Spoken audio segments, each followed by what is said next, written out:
Hello again, everybody, and welcome to the show. Today, we've got ratings, we've got rankings, and we've got rantings and ravings and Raygun. It's a rousing edition of the Jim Cornette Experience, and joining me to rouse the rabble, Hawaiian Brian, the podcasting lion, the king of the Arcadian Vanguard Podcast Network, Mr. Co-host to you. He's the royal rascal himself, the great Brian Last, everybody. Aloha, Jim. A pleasure to be here once again. The last beautiful weekend of the year, maybe. 80 degrees up here. How are you?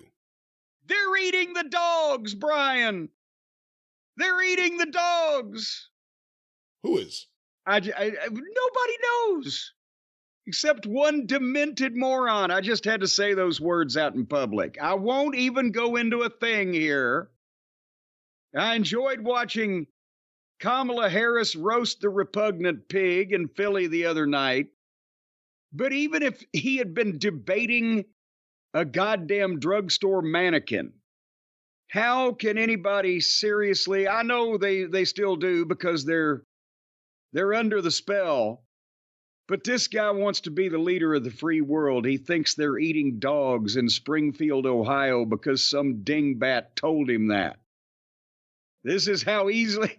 You don't think Putin would have any problem bending Trump's ear a little bit and swaying him when he believes shit like this and says it out in public? They need to put him somewhere where the door's locked from the inside. Do you think... Kamala, now I'm calling him that. Yeah, that was his name, Kamala.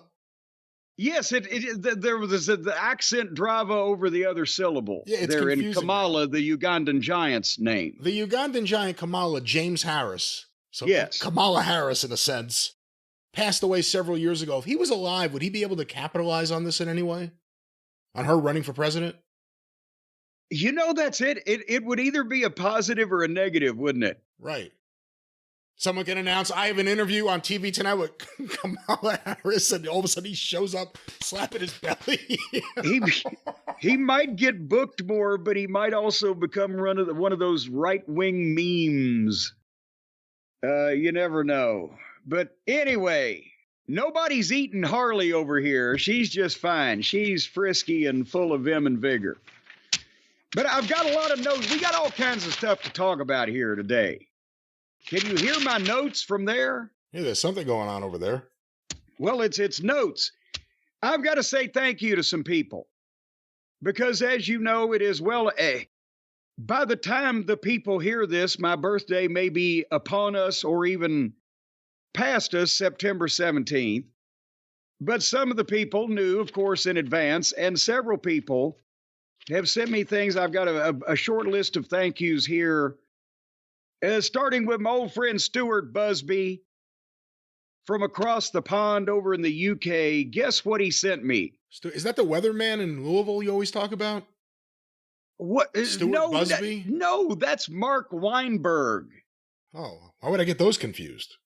I don't have any idea. No, Stuart Busby, I've thanked him. Did he send you honey? What? You're Busby, thinking of... Bees, buzz, I thought you were thinking of Stuart Little, but he wouldn't do honey either. That was Winnie the Pooh. Stuart Little wasn't he a mouse? I believe so. Well, you're the one with the kids. Why aren't you on top of this shit? They're not really watching Stuart Little. They watch Paw Patrol. Well, they get into the Winnie the Pooh world, don't they? Children with the Christopher Robin and the gentle creatures in the forest? No, they haven't really experienced Winnie the Pooh yet. There's a Winnie the Pooh Lego that we have downstairs. They've seen that. Oh, good Lord. Anyway, what are the kids into these days if not reading Winnie the Pooh books and then going out in the yard and playing with sticks? There's lots of stuff on YouTube they like. Oh, boy.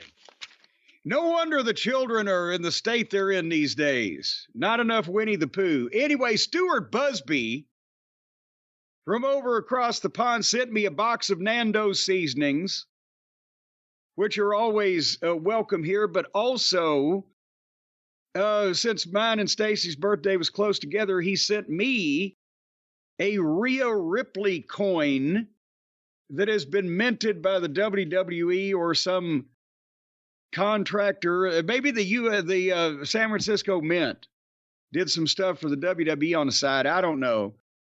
And also sent Stacy a Harley Quinn medallion, which is very cool. A limited edition medallion there in a fine display box.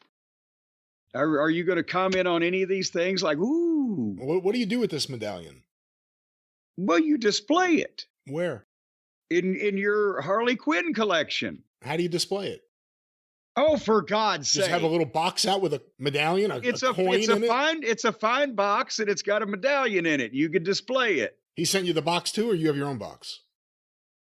No, it's the box it came in. The medallion came in a box. The medallion came in a box. This is a fascinating What's story. it supposed to come in? A goddamn chewing tobacco pouch? What are you... Technically, you could just send the medallion in an envelope, I would imagine. How did the Mid-South Television title show up at the offices in Bixby, Oklahoma? COD, from what I remember. But anyway, thank you, Stuart. And Max from Madison, Wisconsin, whose mother, Lori, is a huge fan also. Happy birthday, Lori. At least Max said it was your birthday. It's very close to mine. But he sent me we talk glowingly about Punk's work these days, but he sent me a DVD that the WWE had previously released, or a DVD set of Punk stuff from like 2009, 10, 11. And that's way when I was not watching WWE. So this is all new to me. And a Culver's gift card. The Butter Burgers are on Max from Madison. You have Culver's up there, or are you still deprived in a food wasteland in New Jersey? I think there's one actually that did open up over by Parsippany maybe, but what's a Butter Burger? The Wisconsin Butter Burgers, or what they butter the bun when they toast it. So it's a buttered bun, not a buttered burger.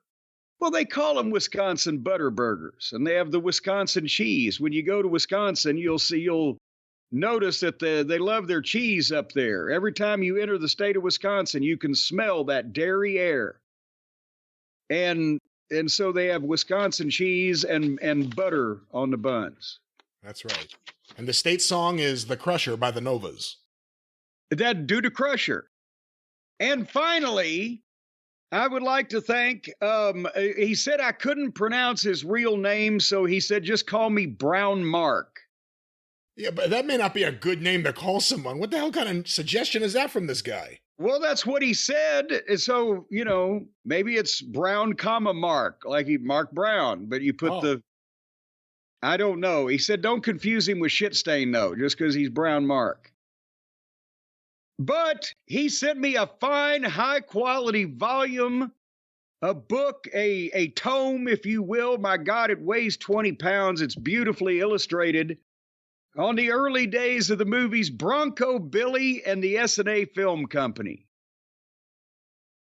The very first Western hero. Well, this is a subject I'm not too familiar with. How much do you know about this? Well, I'll tell you, sir, how much I know about this time. No, Bronco Billy Anderson. And remember, we talked about Bill Anderson, the Arizona wrestling personality, here not long ago. And I see he was named after the Western star Bronco Billy Anderson. And you just acted like you understood what I was saying. He was like the first Western movie star in the early 1900s, but he also, behind the scenes, with a partner, formed the S&A, ESSANEY Film Company, S for his partner's last name and A for Anderson. And they produced like some of the first major motion pictures that were made in the history of the motion picture business, because it had just started. But I don't know a whole book's worth of stuff about him. So I'm looking forward to hopping into that. But thank you, everybody, for recognizing my birthday. What are you being all sullen over there for? Because people didn't send you cool stuff like that? No, I'm okay with people not sending me stuff. Well, with an attitude like that, I'm not surprised you don't get anything. Anyway, and I was going to have, I've had a week, folks. I've had another one of those weeks and problems. But I was going to have some emails. We've started to get some emails of people trying to explain. I haven't seen anybody defending, but explaining the forearm exchange thing that every indie idiot is doing now, where they just stand there and just act like they're hitting each other with no contact in front of people over and over. But I couldn't print them out so that I could shuffle through them and read the pithy excerpts from the various emails because my printer ain't goddamn working. We had a transformer apparently down the road somewhere. I heard it the other morning. I was in the garage with Harley and bam! And immediately I noticed the laundry room in the garage, the light was out and then it was on. And I, well, what the fuck happened there? And come to find out the power went off for just a few seconds or whatever, but something blew down the road. And the electric company people have told me, Brian, I don't know if you're aware of this, that when you hear that bam, the transformer somewhere blows and your power, you know how when it blinks sometimes, that's a transformer farther away from you having some issue and the backup comes in. And if it's somewhere close to you, then your power goes off for a second, but then the backup or whatever, and it comes back on. But if your main transformer was the one that blew, that's when you're standing there in the dark. Have you ever heard this? I've never heard that, no. I've seen transformers blow when I stayed in Long Beach during Hurricane Sandy or Superstorm Sandy. I saw transformers go. It was crazy. Well, in that case, everything's going out. But this is just one of those goddamn deal. But the point is, everything came back on, but my printer is no longer connected. And Stace is the one who fixed it the other day, put it back online, as the kids say, when we had our internet worked on. So I asked her, and she was up here for 30 minutes. She said, I don't know what's the matter with this thing. It's stuck in deep sleep, and it will not align itself with the computer or whatever. So I can't print the email. So Hotchkiss is coming over in a few days to try to address this problem. Yeah, things will go from bad to worse now. Oh, come on now. He has no idea what he's doing. He always takes a screwdriver to your stuff. No, but it works that way. No, and plus I can dust the inside of the units easier with the back off of them. Gotta watch out for this guy. I'm telling you, he's bad news. He came up with that brilliant plan about... He didn't come up with anything. He came up with the brilliant plan about sales on merchandise at below their normal regular price. Well, we'll talk more about that in a minute. But anyway, thank you to everybody there. The emails we'll have next week. What is this that we've got to update of a personality in the world that has become popular on the show? Raygun, old Rachel Gunn, apparently the illegitimate daughter of Johnny Gunn. What she is now rated the #1 break dancer in the world by what governing body? Is this another fucking fecal standards company in Zurich, Switzerland? What's going on here? You're keeping up with the pop culture news this week, aren't you? I saw this article pop up in the New York Post the other day, and I was thinking maybe it was a joke article, but then I remembered the Post isn't exactly the Onion, and this was real. The Rachel Raygun Gunn drama. Rachel Raygun Gunn. The Rachel Raygun Gunn. Now, wait a minute. Is that why she couldn't break dance? Because that's the girl that used to be on the Food Network, Rachel Ray? No, it's not the same person. She's still out there, from what I understand. The Rachel Raygun Gunn drama has taken arguably its biggest twist yet after the Australian breakdancer returned home. The 37-year-old touched down in Sydney on the same day she was revealed as the new world #1 breaker. What? Gunn made worldwide headlines following her divisive performances during the Paris Olympics, which saw her finish second to last. Wait, who was last? Ahead of only one disqualified athlete. So they never even got out there. They were disqualified. Okay, let's stop there. I know there may be more to this, but let's stop there for a second. Who was it divisive with? Didn't pretty much everybody agree that it sucked Dalmatian balls? I guess maybe it was divisive with the people who felt bad for her because of the public ridicule. That could be the only thing, right? No one said, wow, this is great. Yeah, no, there wasn't two different art critics looking at this thing and having the, polar opposite viewpoints. And the judges gave her a score of 0, didn't they? But anyway, go ahead.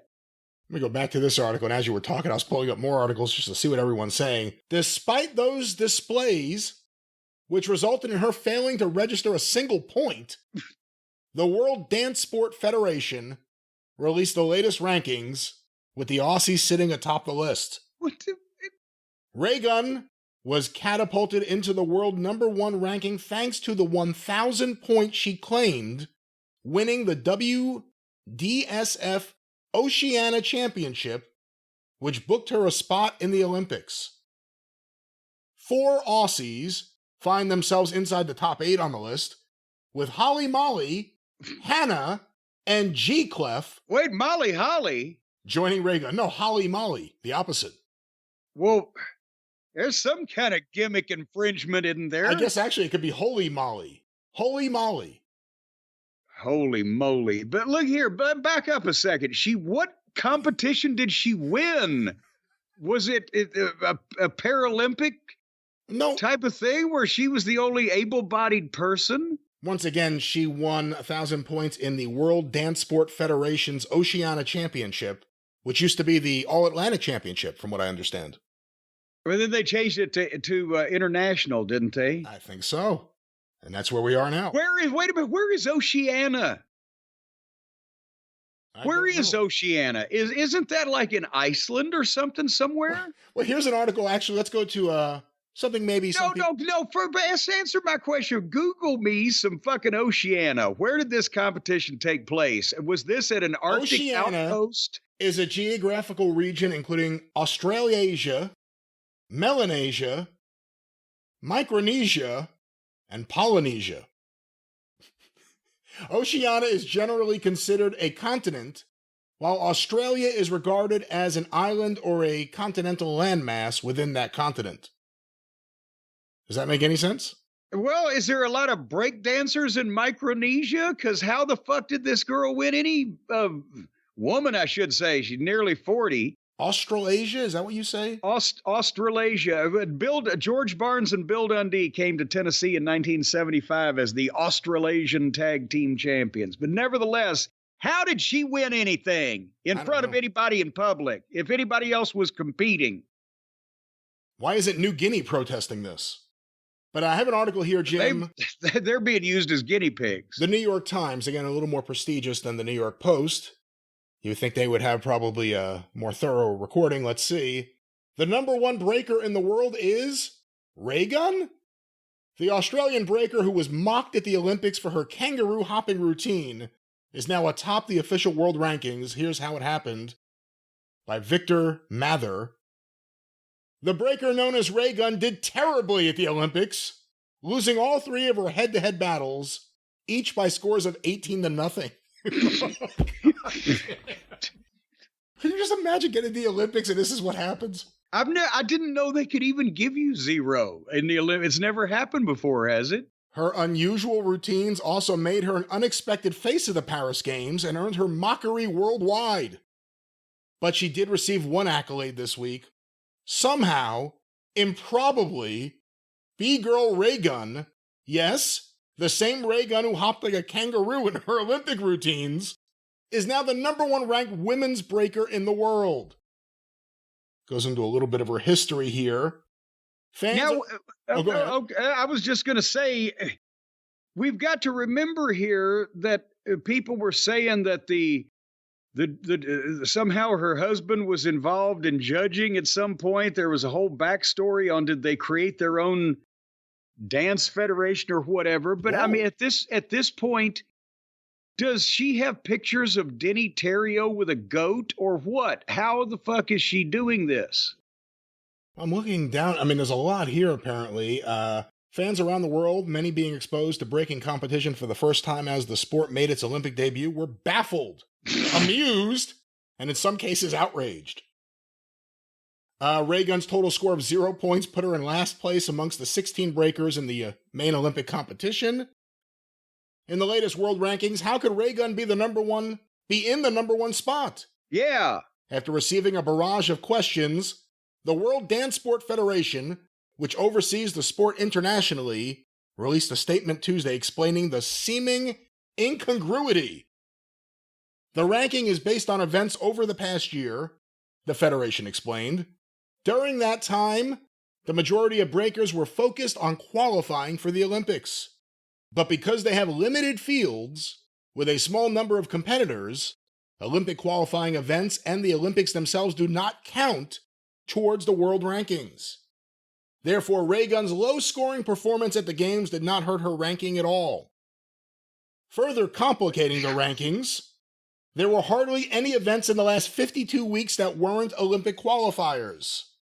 The Federation said that no official breaking events were held in 2024 before the Olympics, to, quote, allow athletes to focus solely on the last part of their Olympic qualification without the added pressure of additional ranking events. For Raygun, her only ranked competition in that time period was the Oceania Continental Championships in Sydney, October 2023. She won that event, which was hardly of international importance. Of the top 15 finishers, 13 were from Australia and 2 were from New Zealand. It was not a strong field.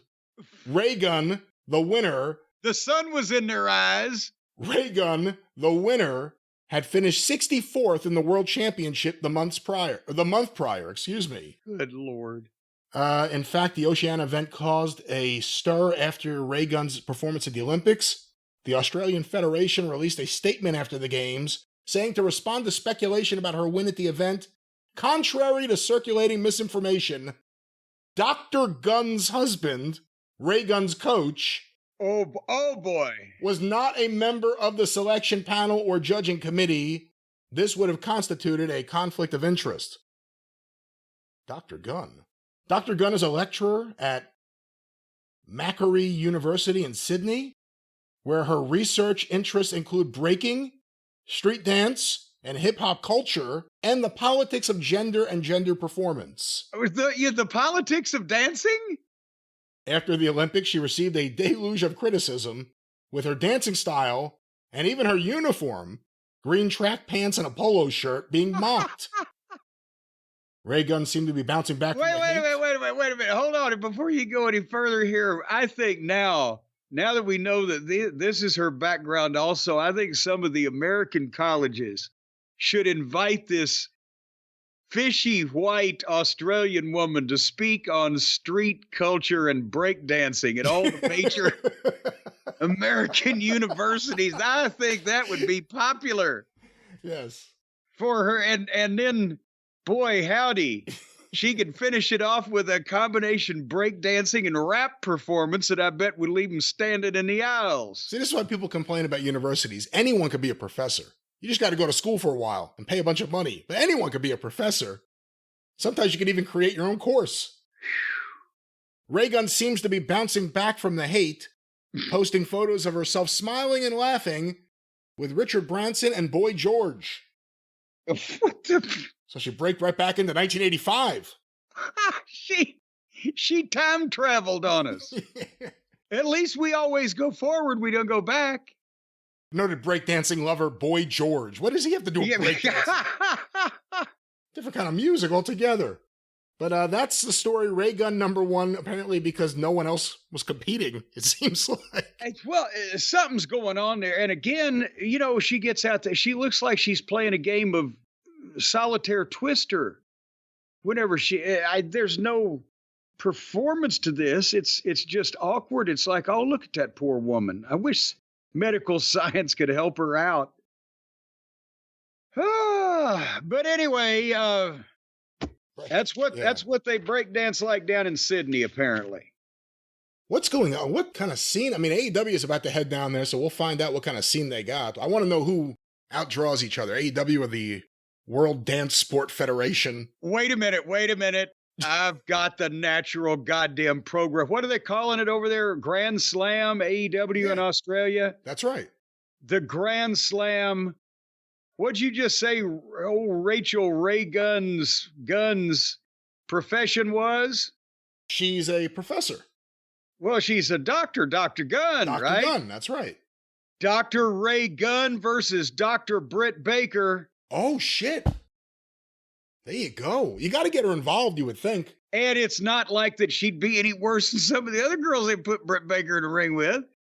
And there you go. My God, they can promote that all over the country, and they can draw the crowd from Micronesia. You know, we won't even get into the discussion of where did Britt Baker disappear to after the pay-per-view, because we haven't seen her again since. But you're maybe onto something. Tony needs publicity, and he has shown that he's willing to spend the money and do anything. He'll burn a house, kidnappings, anything that's unrealistic he'll do. Why not just spend that money and hire the biggest pseudo-celebrities of the moment? Like, why not Huck to a Girl versus Raygun? Who cares that they can't work? Nobody can. Just put them in there and let them run around the ropes like idiots and laugh at them. Well, no, I think you've got to mix your top talent in with the celebrities so they get the rub. I think they've got to have Huck to a Girl against one of the AEW girls. Maybe they have some kind of competition to figure out who should be the best one to face Huck to a Girl. But I think you got a natural doctor rivalry there with Baker. Or you could have MJF and Dr. Gunn against Britt Baker and one of the other guys, because then MJF and Dr. Gunn could both do the kangaroo kick. What about a team of Raygun and Helico? Remember, he used to come out there and do his own dance. He's kind of doing his own thing. If you have two people dancing independent of each other, but somehow making their way to the ring, that may work. It could elevate him. I'm afraid it almost might look like, well, here comes these poor people are epileptic. They're having some kind of seizure on the way to the ring. And then would you have a doctor manage them? We're all inclusive. See, because we're trying to help these people. They can't help these spastic moves. There was a woman. Oh, no, I don't even know where you're going. There was a woman that worked at the goddamn deli counter at Kroger some years ago. I haven't seen her in a while. But she had some kind of, what is they call it, tardive dyskinesia on the fucking TV commercials, involuntary spasmic movements. And I didn't know this the first time that I saw her. I went in there and at the deli, I said, could I get a pound of the Black Forest ham, thin slice, please? And I'm watching this woman behind the counter or behind the slicer, and she's got the thing and she's putting it up there. And all of a sudden she goes, oh, like that, and kind of let out a little, oh. But mostly just her arms went everywhere and her head shook. You can't say there's no video to this, but imagine me going, whoa. And then I thought she had almost dropped the thing or she'd cut her finger or whatever. But no, then she went right back to the task at hand. And I started counting. Because when she did it the second time, I said, how long is it? Because it was about every 45 seconds to a minute, she'd just do a fucking double take start. Whoa! And you'd think, my God, she's seen a robber coming in or something. And then she'd just go about her business. And I thought, why did they put her in the deli to operate the slicer? That just seems like that's a recipe for destruction. There used to be a great coffee shop in Long Beach where I grew up called the Cozy Nook. For people in the East End, you can get every magazine there as a kid. You can get any comic book, magazine, baseball cards, bubble gum, and it was a diner. It was just tremendous. The guy who owned it was named Marv. Marv Nook? He would not be, sometimes he would go cook some stuff if the chef was off, but he would be like behind the little area where at the register, and he would have like the baseball cards near him and stuff. But he had an issue where he would just constantly go, ah! So it's like kind of weird that he would want to open a restaurant, just trying to eat. He's like, ah! like nonstop. So every now and then when the chef wasn't there, and it was always the same guy, when the chef wasn't there, he would have to go prepare something. He'd be cooking the food doing it. And you don't want to hear that. You just...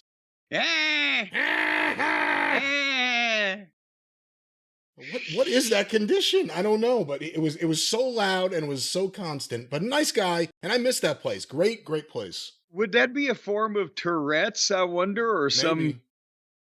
some piss out my ass? See, the first time you see it or hear it, you think he's clearing his throat. And then you're like, this man has a lot of phlegm. And then you're like, the phlegm ain't stopping. There's something else going on. It's like that Curb Your Enthusiasm episode where they hire a chef with Tourette's, but he's a Frenchman, but he just curses out in English. Shit, motherfucker, goddamn! And then everyone starts doing it. Great episode. Well, that way he doesn't feel, like he's the center of attention there. The spotlight is on him. If everybody's doing it, it's somewhat normalized, and he doesn't have to feel like the odd duck. Well, speaking of the odd duck, that was the Raygun story. Yes. Well, would you like to know? Well, you're going to have to duck coming up. I'll tell you why. Because on Saturday, October 5th at noon Eastern, so many people are going to be reaching for their computers and telephones and interwebish devices to take advantage of the big holiday merchandise sale that's starting at jimcornette.com that you're going to have to duck or people might knock you down. They're going to be lurching, grabbing, diving toward their various equipment so they're not left out of all the wonderful things and deals. Because, as I said, Hotchkiss has invented a process known as a sale where you lower the price of an item either for a limited period of time or if they buy another item, and you advertise that fact. It's going to take the retail world by storm, I'm pretty sure. Anyway, the biggest news is the final Jim Cornette action figure variant is going on sale. No more will be made. No more will be produced in the future. I'm too old to take on these projects that take 2 or 3 years from behind the Great Wall of China. Brian, I'm simplifying my life. I'm starting to wind these things down. So imagine how much money these things are going to be worth when I'm dead. See, I got that to look forward to. No, you don't have that to look forward to. Let's not look forward to that. That's a pretty morbid thought. Well, and there'll be antiques by then too. But anyway, the final action figure variant, Jim Cornette, the Man in White, my favorite suit and Stacy's favorite suit of mine that I always wear whenever I've lost a significant amount of weight and want to show off, as well as the fact that it matches everything, my white jacket, white pants, along with the black shirt and the red tie, and matching white tennis racket. You can have me manage your other favorite action figures, or for the customizers out there. And that's how the bloody variant came into being, actually, because somebody had made one, had painted one from one of my other variants, and it was very cool. And the toy company and I got together, so we got to do one of these. But anyway, you can customize this any color in my various catalog, as they say, my infamous rainbow collection, or the best thing of all, this is where Hotchkiss's brilliance and the computerization he's done on my website comes into play. If you buy a Midnight Express or Heavenly Bodies tag team set or 4-pack of any kind, you get the white variant for half price, $24.95. And that is a Christmas present to everybody who's supported all the previous deviants, or variants, I should say, of me. So you're getting a deal on this, and also the tag team sets as well that you can stick me in the middle there and I can manage. And the white variant, as always, can be personally autographed if you fill in the various information in the personalization box. So that's Saturday, October 5th at noon Eastern. And also, for those of you who have been asking, now that they can say fuck on television, they do it all the time, the thank you, fuck you, bye t-shirts are coming back on sale for the holidays after what it's been a couple of years now. So, they might as well wear them to church or to your kids' elementary school to pick up the small children or whatever, because they're saying fuck on the wrestling shows, so I guess it's okay now. Thank you, fuck you, bye t-shirts back on sale Saturday, October 5th at noon at jimcornette.com. Brian, it's going to be a Merry Christmas with all these big things going on and saving people all this money. That sounds like it'll be a Merry Christmas for you, and of course the people who receive these wonderful items. Yes. These wonderful items will make anyone and you can, if your wife or mother is a little on the portly side, you can have this action figure as a stocking stuffer, because either that or you're going to stretch your stockings out a little bit. See, I like the idea that you can customize it. Like, you could get a black Sharpie and, like, draw a dick on the suit pointing to your face. Oh, no, come on, no. Kick me on the back. Yeah, these are great ideas. We're not talking about that. We're talking about taking, model paint and a fine point brush and better. And carefully and with loving care. You could draw a dick like Rick Rude's artist used to draw him on his tights. No, I'm talking about customizing the color of the suit and the tie or the pants or whatever to match, and the racket to match the various, other figures you might have or other things you want to see me wear, rather than drawing phallic symbols on me and inciting violence against me as my figure walks by the other figures with a kick me sign on the back. I won't be the man in white. I'll be black and blue. Maybe I'm going to get a few of these. This sounds like fun. Oh, God damn it. I can paint all sorts of shit on these and then sell them. Limited edition dickhead Cornette version figures. I just want to say one thing now. I want to put this warning out right now to everybody. That I am not going to accept people buying these figures and drawing all kinds of dicks on me and saying all kinds of horrible things. All these people that don't like me, the AEW fans, and all the ninnies and nincompoops and nattering nabobs of negativity out there on the internets. I don't want them buying these figures and drawing horrible, embarrassing things and saying things and taking pictures of it and putting it on Twitter. That would embarrass me. It would hurt my feelings. I heart the Bucks. No. 69 me, Kenny. Oh, if they did that, if they bought my figures starting Saturday, October 5th at noon Eastern and wrote those horrible things and said those horrible things and took pictures of them and put them out on Twitter where more people would do that, God damn it, every day I'd get up mad and I'd kick things and break my toe. I killed George the Rat. Oh, now you've gone too far. No. It's not Spectrum, it's me. No!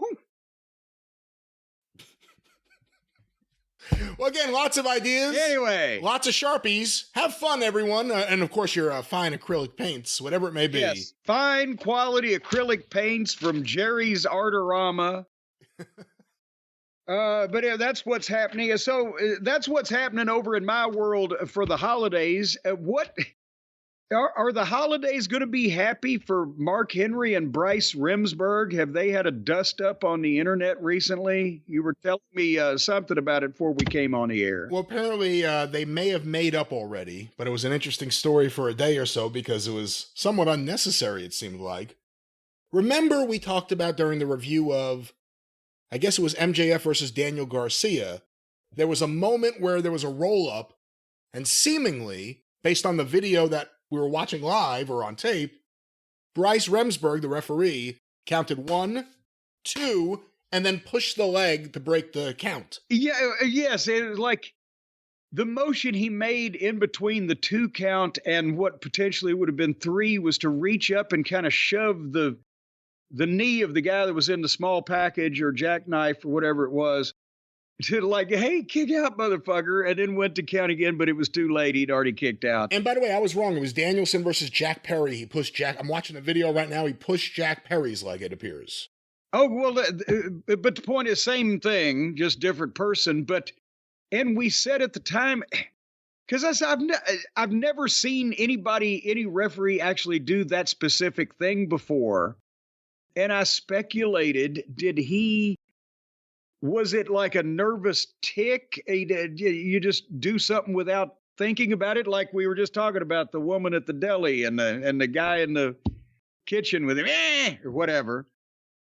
Or did he think that somehow that Perry, the guy that was dead, he didn't see the first count, or he didn't know that he had already counted one, so he thought two was one, and he wasn't going to kick out on the right when I got to do something, and he just had a brain fart and said, I'll just shove his leg instead of saying kick out? Or what could have been the explanation of this? That's what we were discussing. Perhaps he saw a foreign object in Jack Perry's boots. Well, in that case, then he would have grabbed his fucking foot. Well, apparently the video of just this specific moment was going around on Twitter. Someone named Vic posted it and wrote, WTF, I've never seen a referee do this before. To which Mark Henry replied, I'm not commenting. I'll be called a hater. Now, I believe Mark Henry has done some interviews and made some appearances since he left AEW, and he's let it be known that perhaps he wasn't listened to, that he didn't do as much as he would have liked to have done, and that maybe a lot of people, do their own thing there, I guess you could say. Well, Bryce Remsburg, in a now deleted tweet... Oh, that's where you know that there was some second thoughts when they delete the stuff.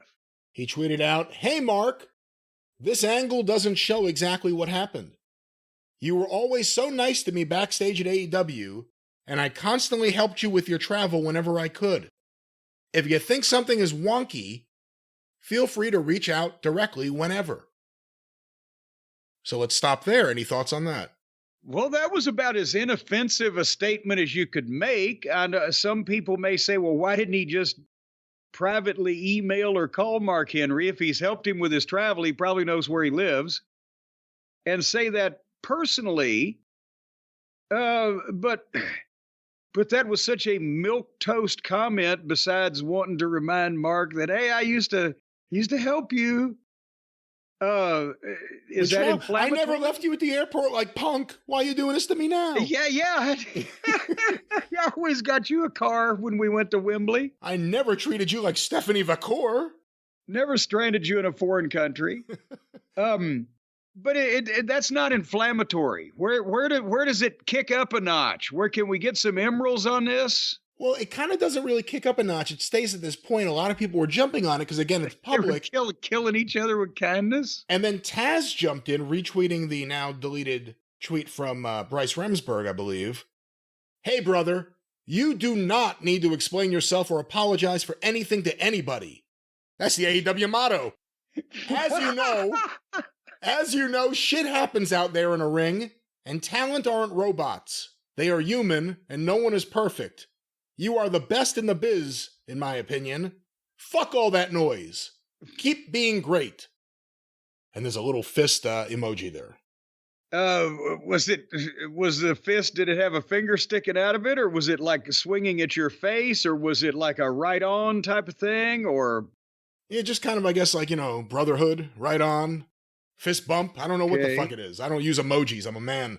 It's a 68 Mexico City Olympics. It's got a black glove on it. It could mean all kinds of things. So again, in terms of what people were seeing and why people were sending it to us, it was really more people saw Bryce Remsburg's comment to Mark Henry's than Mark Henry's. And then they see Taz jumping in to immediately defend Bryce Remsburg. Any thoughts on this?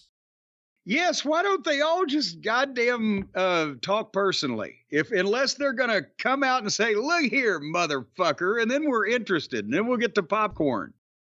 But if they're going to be either non-committal, uncommenting, or unfailingly polite and possibly a little snarky in a passive-aggressive way, this is not really a conflict that I have time for. Yeah, and don't be surprised when people who left AEW can finally say what they haven't been able to say out loud for the entire time they were with AEW about the sloppiness and things that shouldn't be on TV and things that should be done better. But let's go back to this. Yes. Bryce Remsburg, another tweet. Jesus Christ. Good morning. Mark Henry called me this morning, and we had a mature, considerate discussion. We understand each other's perspective better. I regret the reaction and negativity I helped to create. Support each other and support pro wrestling. Onward, upward. Oh, no, he didn't say that. Yes, he did. Onward, exclamation point, upward, exclamation point. Excelsior! Excelsior and beyond. Kumbaya, my lord, kumbaya. What? Who? Why was that? That sounds like after the International Peace Accord has taken place, somebody has prepared that statement so that you'll know that Micronesia and Lithuania are not going to be engaged in all-out war and have come to an agreement. Nobody said, Mark Henry didn't even say anything about it. If I said what I think, I'll be a hater. Why was there needed to be a reply to that? He didn't say anything. That's what I said. It's a non-story that became a story because of the need to publicly respond. You could have just called Mark Henry at that point. Yeah. And again, he says, you don't know what happened. The angle doesn't show it. And then Taz is like, shit happens in the ring. You don't have to defend yourself. Because people were coming down the street with pitchforks and torches and ready to, string him up from the Castle Frankenstein. It's like that fucking moron a few weeks ago threatened to sue me for shit that I didn't say. I let you say it, so he's going to sue me. I'm like, you stupid motherfucker. What? There's nothing there. I think people are just disappointed because he's one of the only good referees typically in AEW, and it was an unexplained... we've seen things before where the referee stopped before 3 and it becomes awkward. This was right on camera, and unless there's another angle that shows that his hand did not push the foot. Okay, but think about... See, I don't... Again, sometimes there are cases where you have a brain fart. You go, why did I fucking do that? Or maybe he does have some budding form of Tourette's. Maybe he needs to get a CAT scan. But if you're down counting and a motherfucker's rolled up, wouldn't you just, instead of visually shoving him or even giving him an Iggy in that obvious of a way where you're reaching up with his leg or reaching up to grab his leg, you're down there, wouldn't you say, Jack, kick out, this is 3.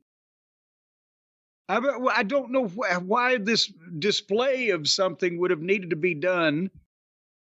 And I don't know what it was, but regardless, and nobody said what it was.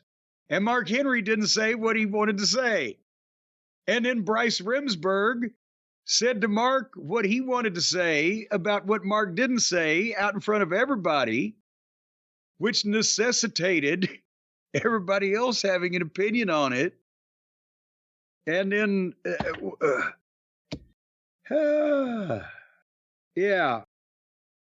If I comment on something on Twitter or out in public, you'll definitely know what I think about it. Or elsewise, it's not fucking germane to anything, isn't it?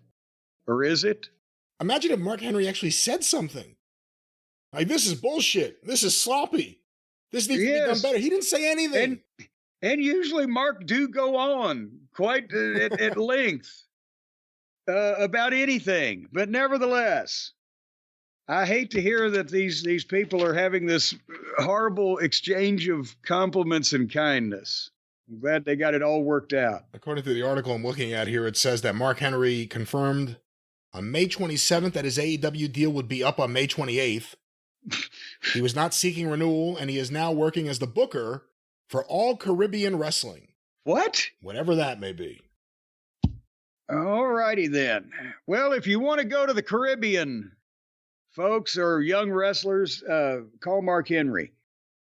Am I now to assume by what you've told me before we went on the air, Brian, that they have made another list of 500 fucking alleged professional wrestlers in the industry today, around the world?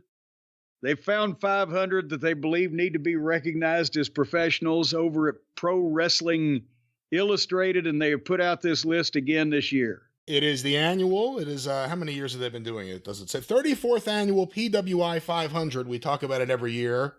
And back in 1990, you may have been pressed to find 500 legitimate pro wrestlers, but if you included Japan and Mexico, you could probably do it. But I am astonished that they can still claim that they are doing this. Well, look at this. It's a picture of Cody Rhodes holding a PWI shirt. Is this current or is this from when he was in AEW? Does WWE allow this? Oh, no, copyright WWE. They did allow this. Wow. Uh-huh. Wow, interesting. Well, and next thing you know, Bill Apter's going to be on Raw giving out the awards. Which awards? The Jerry Lewis Awards? No, the PWI Awards. Oh. Well, he's not with PWI anymore.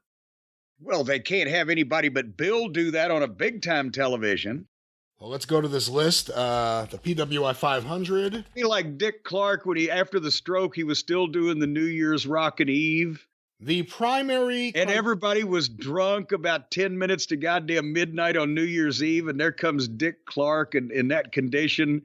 And it actually raised the suicide rate on New Year's Eve up 22% Oh, after you watch stop Dick it. Clark. Leave him alone. He was the world's oldest teenager. And then and then he was the world's youngest fucking vegetable. He was your world's oldest teenager until Dave Meltzer took that title.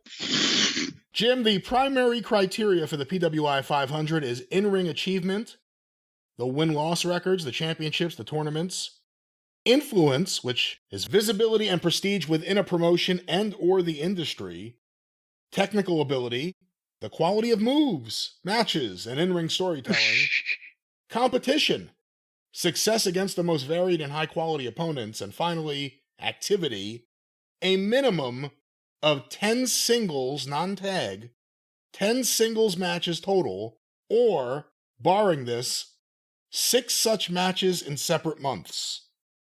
What? Huh. What are you saying? What's happening there? To be considered, you need to have a minimum of 10 singles matches, or 6 singles matches in separate months. You have to be active in 6 different months. Or you have to have at least 10 matches. Jesus Christ. Well, 10 singles matches, but so does that mean that Hawk and Animal at one point would not have been considered for this list because they didn't have singles, they only wrestled tags? Or that means that you have to wrestle at least in half of the month, one time in half of the months of the year to be, Jesus Christ. I could be considered a goddamn professional international traveler because 10 years ago I went to the UK. All right, so yeah, you got to wrestle half a dozen times a year and have some singles matches, and they're legitimately going to try to pass 500 full-time, heard of, legitimate professional wrestlers by us here on this list. All right. That is right. Well, let's get going. We have a long way to go. Let's get going. And a short time to get there. Jim, number 1 on the list. No, we're not going to read all 500 of these fucking things. Not if you keep stalling. Number 1 on the list, Jim. No, not at all.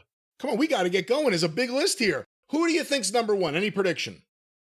If you had to pick who's the number 1 wrestler in the industry today, who would you pick? I would think it would come down to, depending on when their press deadline was, Cody Rhodes or Roman Reigns. At number 1, Cody Rhodes. Boom.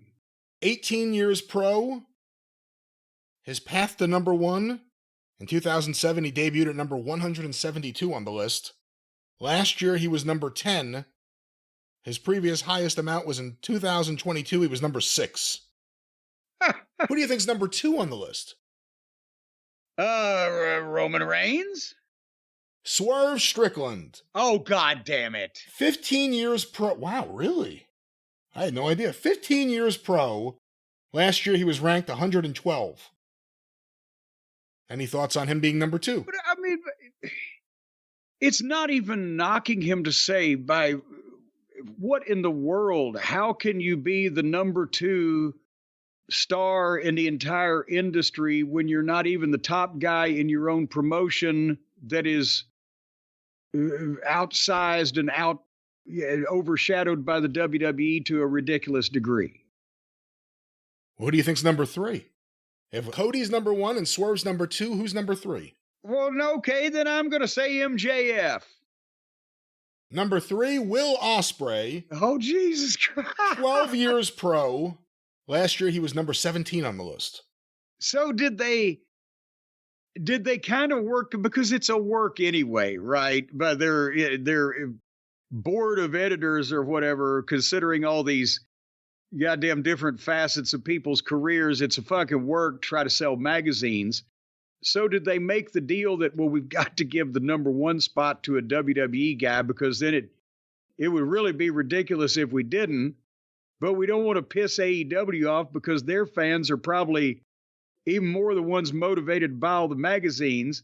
So we'll give them the number 2 and number 3 spot, even though nobody in AEW has the drawing power or is the goddamn in-ring or television performer that the top 6 or 8 guys in the WWE are right now. Well, it says here his decision to sign with AEW has been second-guessed by some, but the criticism has only motivated Ospreay to prove his work ethic is second to none.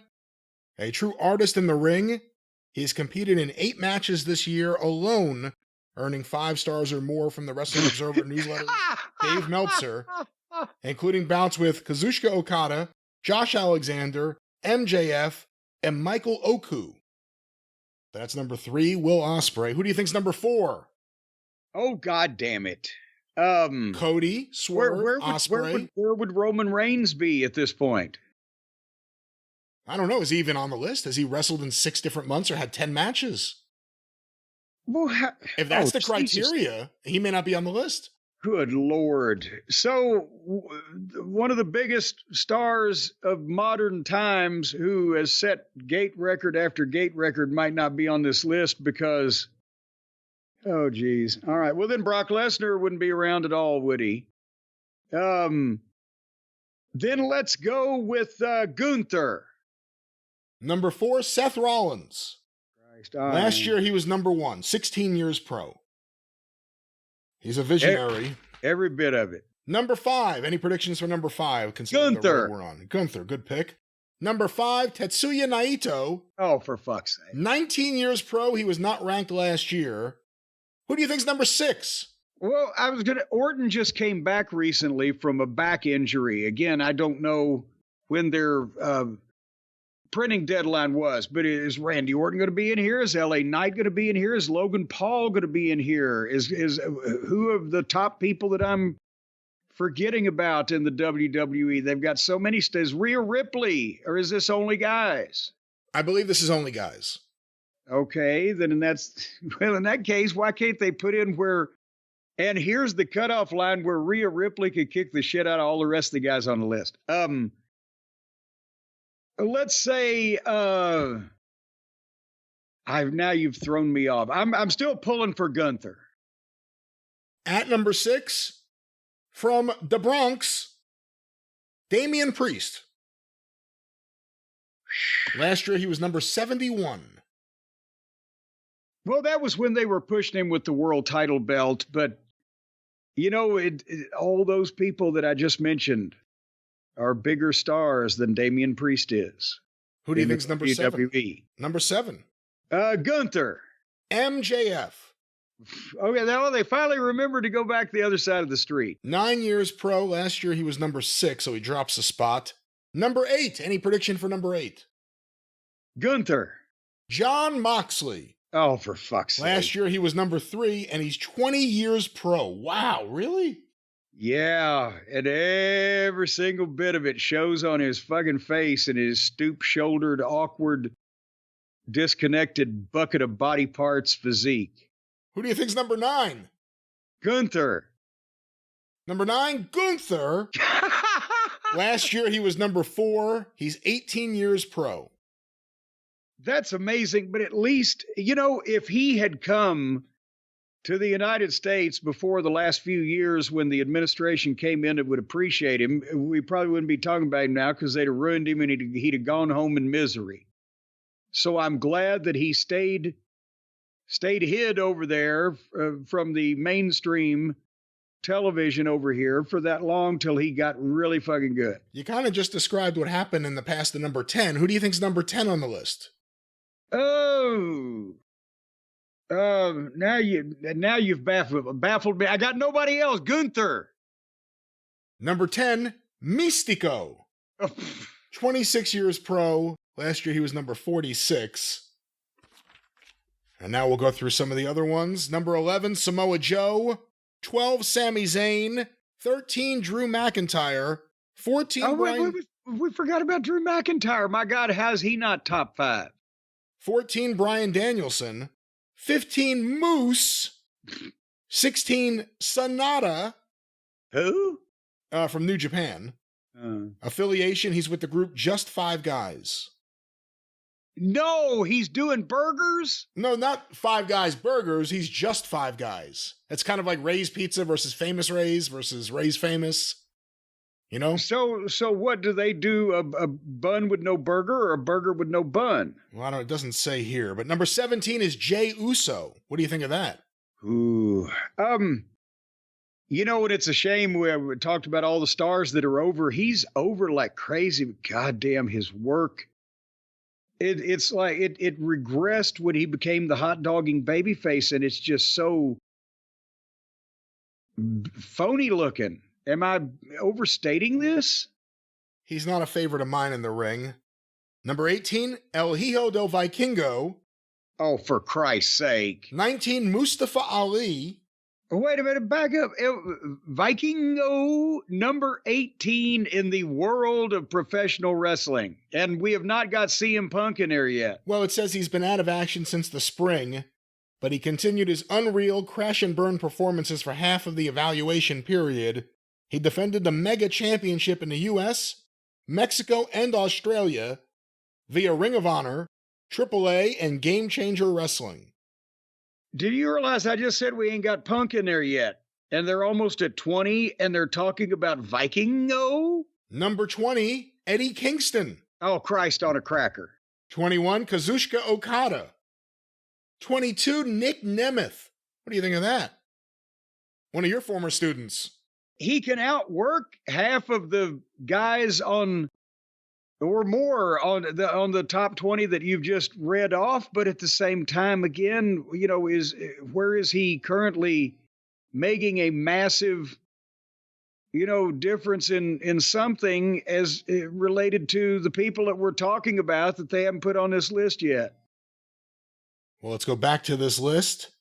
Number 23, Alex Shelley. Number 24, Orange Cassidy.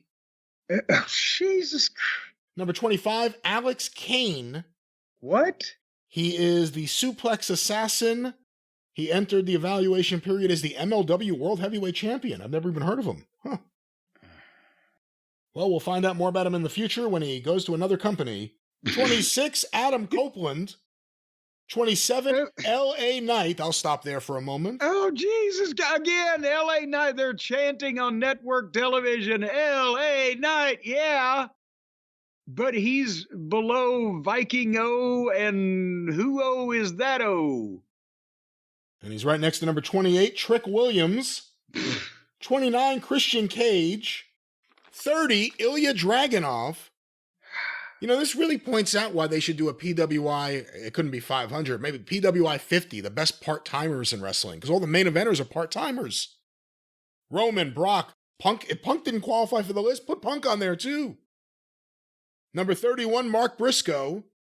Number 32, Katsuhiko Nakajima. Oh, you're just making that up. Number 33, Zack Sabre Jr. Number 34, Mike Speedball Bailey. Number 35, Keno. Or Keno, I don't know. It could be Keno. Keno. How many N's is there? There's one N. Is there a Drava over the E? No, just Kenoh. Oh, there's an H. Then I think it's got to be Keno. Number 36, Mascara Dorada 2.0. Number 37, Logan Paul. Number 38, Michael Oku. Number 39. Oh, who? Oh, who? Number 39, Cruel. Krule, by the way, not even Cruel. Number 40, EC3. EC3, number 40 on the list. Where's he been lately? You never hear of him anymore. He's the NWA World Champion, according to this. Okay. All right. I've been keeping up. I'm sorry. What do you do if you want to disappear? You win the NWA World title. That's what you do. Number 41, Yuma Anzai. Number 42, Adam Page. 43, Josh Alexander. 44, Satoshi Kojima. 45, Rey Mysterio. Oh, Christ. But behind... all right. Yeah, this list is getting... I'm trying to see. It's just falling off. Number 55, Randy Orton. What? Oh, Jesus Christ. Number 52, Braun Breaker. Randy Orton, number 55. 52, Braun Breaker. And behind these names that you've been rattling off. Well, let me go back to the list here. 51, Joe Hendry. 52, Braun Breaker. 53, Obafemi. And if you haven't seen him yet, you probably do need to in NXT. He is impressive. I thought it was one of the girls from the name. No, he's a rookie wrestler in NXT. You have to see him. He's got a look, he's got size, he can move, and there may be something there. Well, you'll see him when NXT debuts on the WB. What is it? CW? The CW. What is it? I can't remember. The CW. UPN. Oh, CW. No.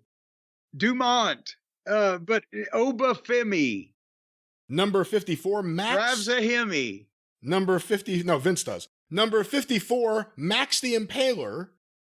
Number 55, Randy Orton. Number 56, AJ Styles. 57, Claudio Castagnoli. 58, Kevin Owens. 59, Jack Perry.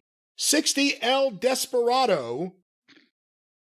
61, Atlantis Jr. All right, how far are you going? 62, Rocky Romero. 63, Ricochet. You can get millions of dollars even if you're 63. 64, Blake Christian. 65, Kyle Fletcher. 66, Solo Sikoa. 67, Konosuke Takeshita. 68, Finn Balor. 69, Dominic Mysterio. 70, Chris Sabin. And now it's about to really fall off here because now, yeah. All right, we could stop soon. Right, I mean, who's number 500? Hold on, I'm going through this. Let's see if there's any puzzling names at the end. Let's go towards the end. There's all sorts of pictures and names. I don't know who any of these people are. Number 491, Lucas DeSangro, nicknamed Twitch. Number 492, Isaiah Wolf, trained by Johnny Rods. Number 493, Rohan Raja. His signature move is a modified jumping flatliner. 494, Chris Stara, out of Montreal. 495. Wait, Chris Stara? Chris Stara, one word.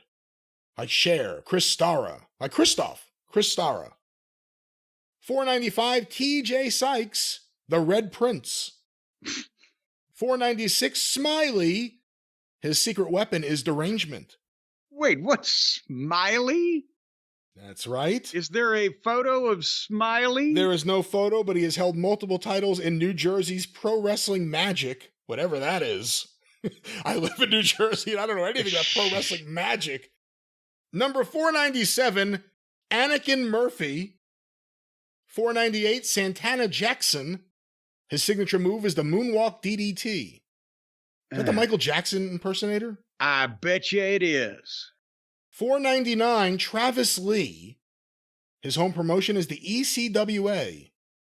And finally, number 500, Memes, a.k.a. Blue Pain, a.k.a. Blue Kane. Have you ever seen a person dressed like Kane but blue, not red? No. What? Yeah, that's Blue Kane. He's number 500. What is his size? What are his dimensions? It doesn't say here. Social media sensation gained a lot of buzz this year, but also had a lot of wins. Held multiple championships in his native UK. He bested Charles Crowley in a Buried Alive match and became the obsession and briefly the arch nemesis of Matt Cardona. So he's reached the pinnacle of indie wrestling, I guess. But what I'm saying is this just some normal-looking schlub dressed up as a Blue Kane, or is he really 7 feet tall and 300 pounds or whatever the fuck? See, now I'm confused. I'm going to go through a few more here. 451, Austin Luke, Prince Harming.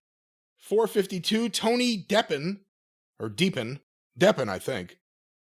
453, Baron Corbin. 454, Laney Luck. nicknamed Lucha Laney. 455, Ellie Everfly, or Eli Everfly, I guess. Here's where I'm confused. 456, Maki Ito.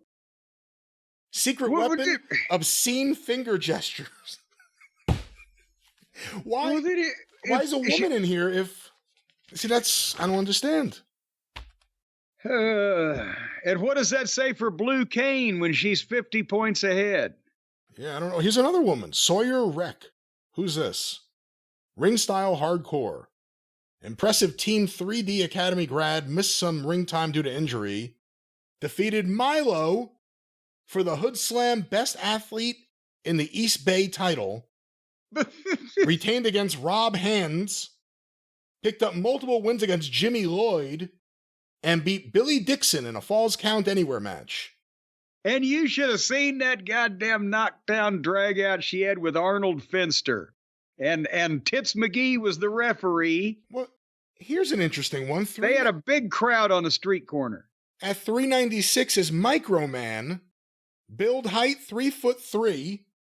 Popular young wrestler, is great at beating opponents who underestimate him.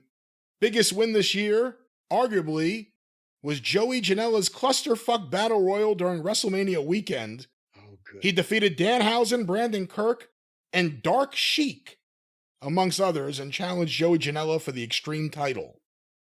Microman, 3 feet. So now we have women and midgets, or little people, they used to be called midgets, in here. Dwarves are actually the real term. Rather, all the wrestlers who were advertised in wrestling as midget wrestlers were actually dwarves. Ricky Morton's son, Kerry Morton, number 354. It's a picture of him here. But he's neither a midget nor a dwarf. I don't know why this just hit me looking through this. I guess because I saw a picture of a hairy wrestler.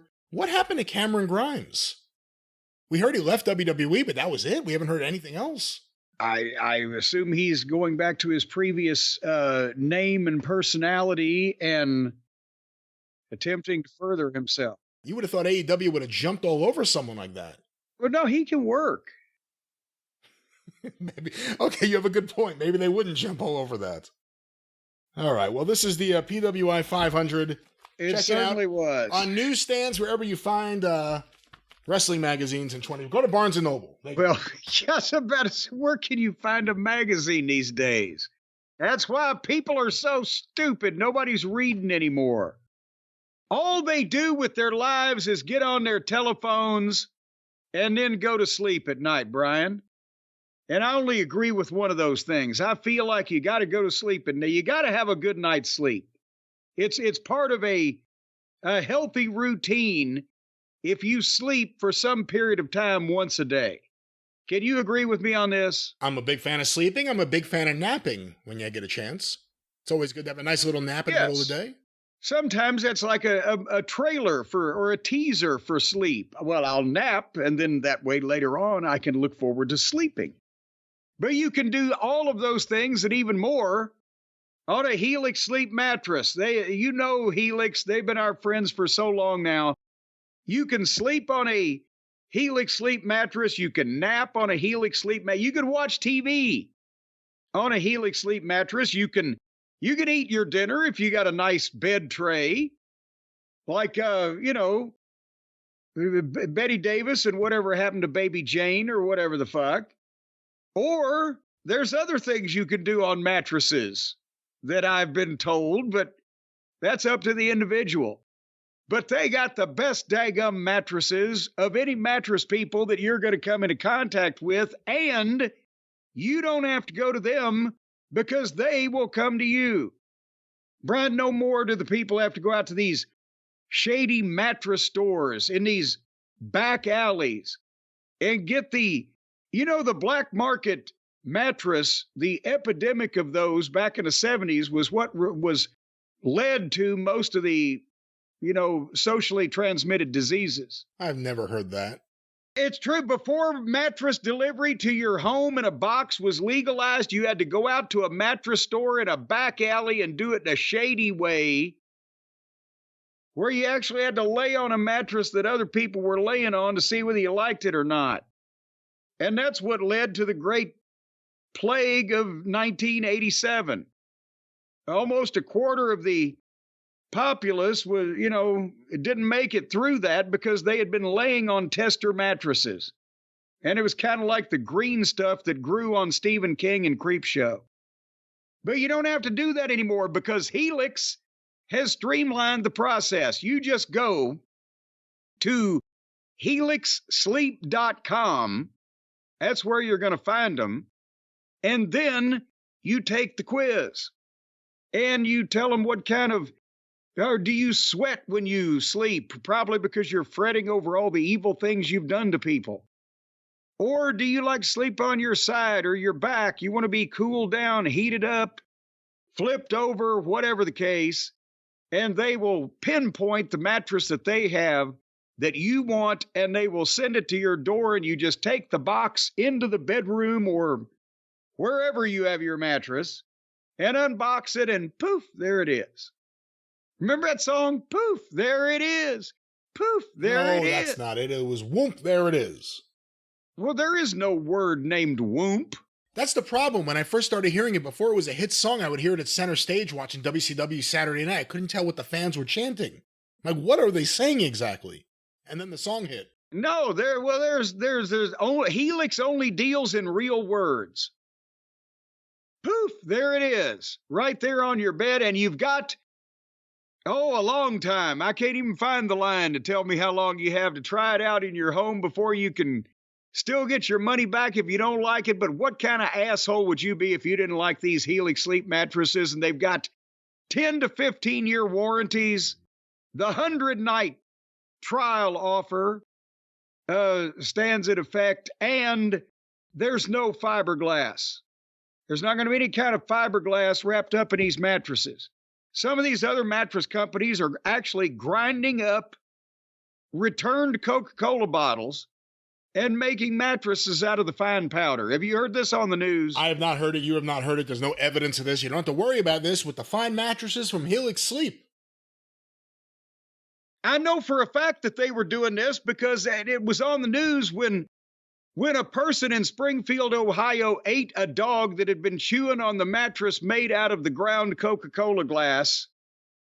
That's when it was brought to light. Well, there's not going to be any of that in Helix. No ground up glass, no fiberglass, no any kind of glass. Just pure mattress technology, folks. And right now, I can't believe I'm about to tell you this. It's coming up on Christmas. Well, all days of the year you need a place to sleep, or just at least a place to do those other mattressy things. But right now, they're offering 25% off all mattress orders. If you get 5 mattresses, that would still count. You could get, my God, you could save more than one of the mattresses cost you. So get 5. You'll need them eventually. If you're a 20, 30-year-old person, you're going to go through another 4 or 5 mattresses. Anyway, 25% off and 2 free pillows if right now you go to helixsleep.com/JCE. That's HELIX sleep.com/JCE. 25% off all mattress orders and 2 free pillows. And that's not even talking about the kids' mattresses and the fat people. If you are a giant, corpulent, fat, obese, morbidly goddamn explosive diarrhea-ridden whale, they've still got a mattress that won't just completely pop underneath you. It's reinforced with rebar and 2x4s, but it'll hold your ass up. Wait, what, Will? What are you saying? The big fat person mattress they got. They don't have that. I turned for a second to look at my email, and you make up the worst story yet. There are no mattresses like that.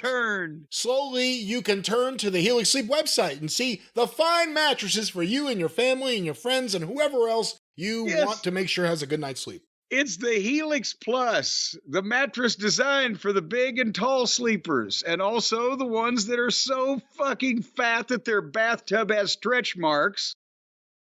And that, when they were hit by a car, the police asked the driver, said, "Why'd you run into the guy?" He said, "I didn't have enough gas to go around him." All right. Let's get back to telling everyone about a great mattress, a great way to sleep, Helix Sleep. Yes, that's where you're going to go to sleep soon, on a Helix mattress. The sleep of the eternity. Just lay down and drift off, folks. It's an easy way to go. HelixSleep.com/JCE, 25% off all mattress orders, and 2 free pillows for our listeners right now. Go to HelixSleep.com/JCE. Well, Jim, I know we just reviewed AEW All Out 2024, but Dave Meltzer's star ratings are now out, and people have typically enjoyed us reviewing them. You misspoke. We didn't just review it. We reviewed it before, but it's not what we just did. Well, I mean, we just did it on the most recent episode. Yeah, but we didn't just do it right now with what we were just saying just beforehand. See, that's like, let me ask you a question. The day of if you are on a Monday, right? Yes, the horse's name was Friday. No. Oh. If it's Monday, as we're standing here, just as an example, if it's Monday, yeah. The upcoming Saturday, is it this Saturday or is it next Saturday? The upcoming Saturday on a Monday? Yeah. This coming Saturday. Yeah, but the thing is, that's also the next Saturday that you come to. That's why I said it's this coming Saturday. No, because it's this Saturday, but it could also be next Saturday. Both of those things are correct. That's why we've got numbers on the day. Well, it can't be this Saturday if it already passed. Now it can be Saturday after next. Right. See what I'm saying? But nobody says that anymore. Clearly, Saturday after next. I was out next Saturday. And people show up on the wrong fucking day. And they go, "Where were you?" "Well, you said next Saturday." "Well, this was the next Saturday after you said that." What does this happen to? Many people. You see it on the news. Has this happened to you? You see it on the news all the time. People they're showing up to eat dogs. and they show up on the wrong day. I saw it on television. Yeah, I've not seen this story, but maybe it's only in the Louisville metropolitan area. I think, and it was Canton, Ohio is where it was. Well, anyway, what did you say? I said, well, and then you said, what did you say? No. What were you saying before you said that? Oh, back to the action. The star ratings, Dave Meltzer's star ratings in the Wrestling Observer newsletter. Folks, the entertainment value is going down from here. Now we got to go to fucking Uncle Dave's babblings. There's always a chance that this could be where he shows you that you and him think alike. He could surprise you with a star rating here and you go, that's not unfair. He is flattering these fucking people like a drunken sailor sucking up to a New Orleans whore. So I expect everything from 5 to 7.5 stars. Every time they go out there with Uncle Dave watching, they know they stand to make between 5 and 7 stars. The hard way. The hard way. Well, Jim, we did not see the pre-show. On the pre-show, the Acclaim beat the Iron Savages 8 minutes, 8 seconds, 1.25 stars. Wait, whoa! What did someone have a fucking bout of explosive diarrhea in the middle of a hip toss? According to Dave Meltzer, this was the weakest AEW match on a pay-per-view show in recent memory. Good. Do go on. Tell me more about this. It was almost like God was punishing Max Caster for claiming he's the best wrestler alive because of how messed up stuff was here. Oh, good Lord. Wow, I guess we know who Dave doesn't like. Jeez. Fuck it. But think about how bad it had to be. Did he give any specifics, or is that just the overall impression? Again, I'll go through what it says here. Jack Jameson, whoever that may be, challenged Billy Gunn. Caster did a brutal-looking Hurricane Rana attempt on Boulder. Attempt? The MXM collection, those are the former models who, I guess, WWE is not fighting them on that intellectual property. Oh, yeah, no, I'm sure they're sending them some more. Here, take some more of that shit. They were watching because they're building to something with them versus the Acclaimed, according to Dave. Oh, that'll put asses in seats. Now I wish I would have watched this. Caster botched the Ray Stevens Ric Flair flip into the buckle spot. Oh, Jesus. Bronson did a tope on Bowens. Giant Boulder did a moonsault on Caster for a near fall. Giant Boulder did a moonsault on someone for a near fall. Bronson did a splash and landed on his shoulder. Ugly.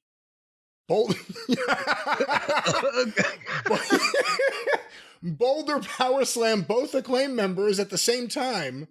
Jameson tried to interfere. Well, I'm sure that felt good too, by the way. One of these big, stiff, fucking green indie motherfuckers power slamming two guys on top of themselves.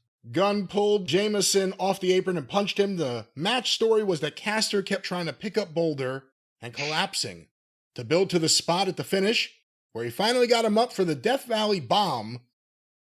Then they did the arrival and the mic drop on Bronson.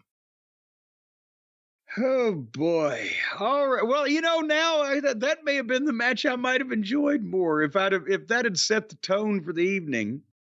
But I knew we were in for 4 hours, so I didn't really dive into it an hour and a half early. The next match we didn't watch, Dustin Rhodes and Sammy Guevara and Hologram defeating Tony Nese and Arya Daivari and Josh Woods 9 minutes and 50 seconds, 2 3/4 stars. Well, things are looking up now from the 1.5 or whatever we got beforehand. Another match you did not watch. Juice Robinson and Austin and Colton Gunn defeated John Silver and Alex Reynolds and Evil Uno. Oh, Christ. 7 minutes, 33 seconds.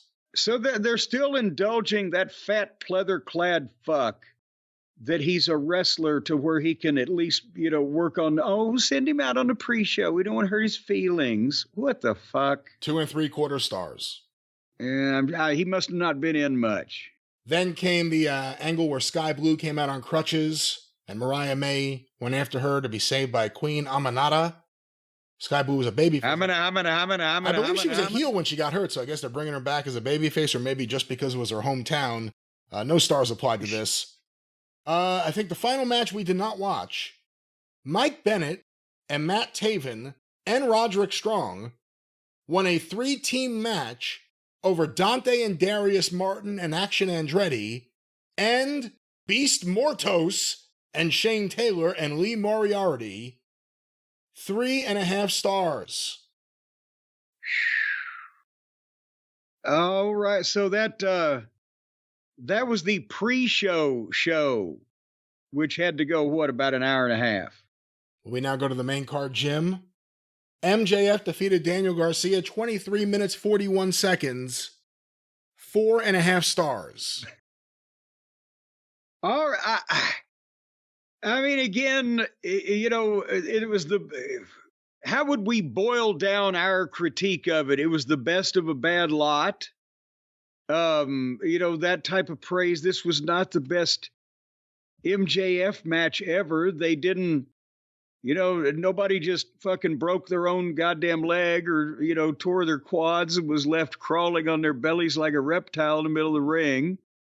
It didn't suck. Nobody had the explosive diarrhea or projectile vomiting. But again, it was Garcia, so it was a nice MJF match that he participated in and then, was made somewhat of a fucking goof out of at the end because I guess he's gone away. But is that Steamboat Flair ranking quality 4.5 stars? I don't think it's MJF Darby Allin. What was it? Full Gear? It was one of those pay-per-views. That was the opening match on the pay-per-view. It was the best match on the pay-per-view, and I think it was like 4.5 stars. But that match was better than this match. Well, yeah, because at least Darby Allin has some element of weird charisma rather than a lot of elements of no charisma. Well, the next match, Jim, the No Charisma Express, Claudio Castagnoli and Wheeler Yuta. Oh, God. Lost to the Young Bucks, 15 minutes, 43 seconds, 4 stars. I wonder if Wheeler Yuta had to butter up his mother to have her vote for him in the Beautiful Baby contest. He's just fucking there, isn't he? He's just there. And 4 stars is just there. I mean, that It kind of says a lot that this Young Bucks match, which was a nothing happening match no one cared about, gets 4 stars when it was middle of the road. I wish that was a star rating you give. Middle of the road. again, if you're even grading on his scale, whatever that may be, with MJF and Garcia, you had something that made some sense, that had some build, and for the kind of people that like that kind of thing, that's the kind of thing those people like. Garcia does have his fanciers in the crowd in AEW. But this match, the tag team match, it was, who gave a fuck about that? How was it pushed in any way? Was it a contribution to the evening's festivities, and how was it executed almost flawlessly where it could be a 4-star endeavor? What the fuck? Well, Jim, the next match, Will Ospreay defeated Pac, 20 minutes, 35 seconds. Wait a minute. Let me guess. It's either 6 or 6 1/4. 5.5 stars. Oh, okay. He's getting more conservative in his old age, his Uncle Dave. It really is crazy when you think about it, because the only way it works is if there's a limit. If the idea is the best of the ranking system could be this, even if you later expand it from 4 to 5 stars, for instance, or for even 5 to 6 stars, that means 6 stars has to be the limit. I've heard Dave say that the limit is infinity. What does that mean? Like, if you are a wrestling fan and you're still at this in like 200 years, you'll have like 135-star matches just because time has gone by, so you have to keep expanding the system? It doesn't make any sense, but 5.5 stars for Ospreay versus Pac.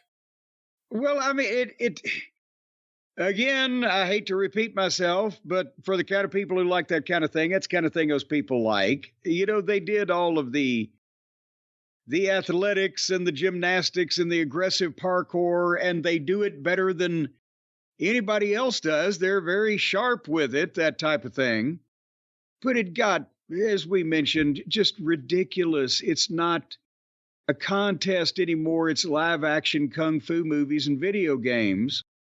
Yeah, no kidding. You know, I've been going back through my old Shaw Brothers films because I have like the box sets now on Blu-ray. So I've been able to watch all these movies I haven't watched in years. That is what it is. This is like the Crouching Tiger, Hidden Dragon era of high flyers, and it's not enjoyable all the time.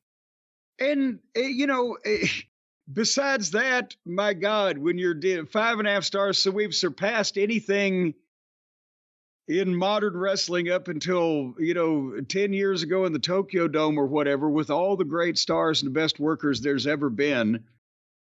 But still, was this a goddamn big money fucking match?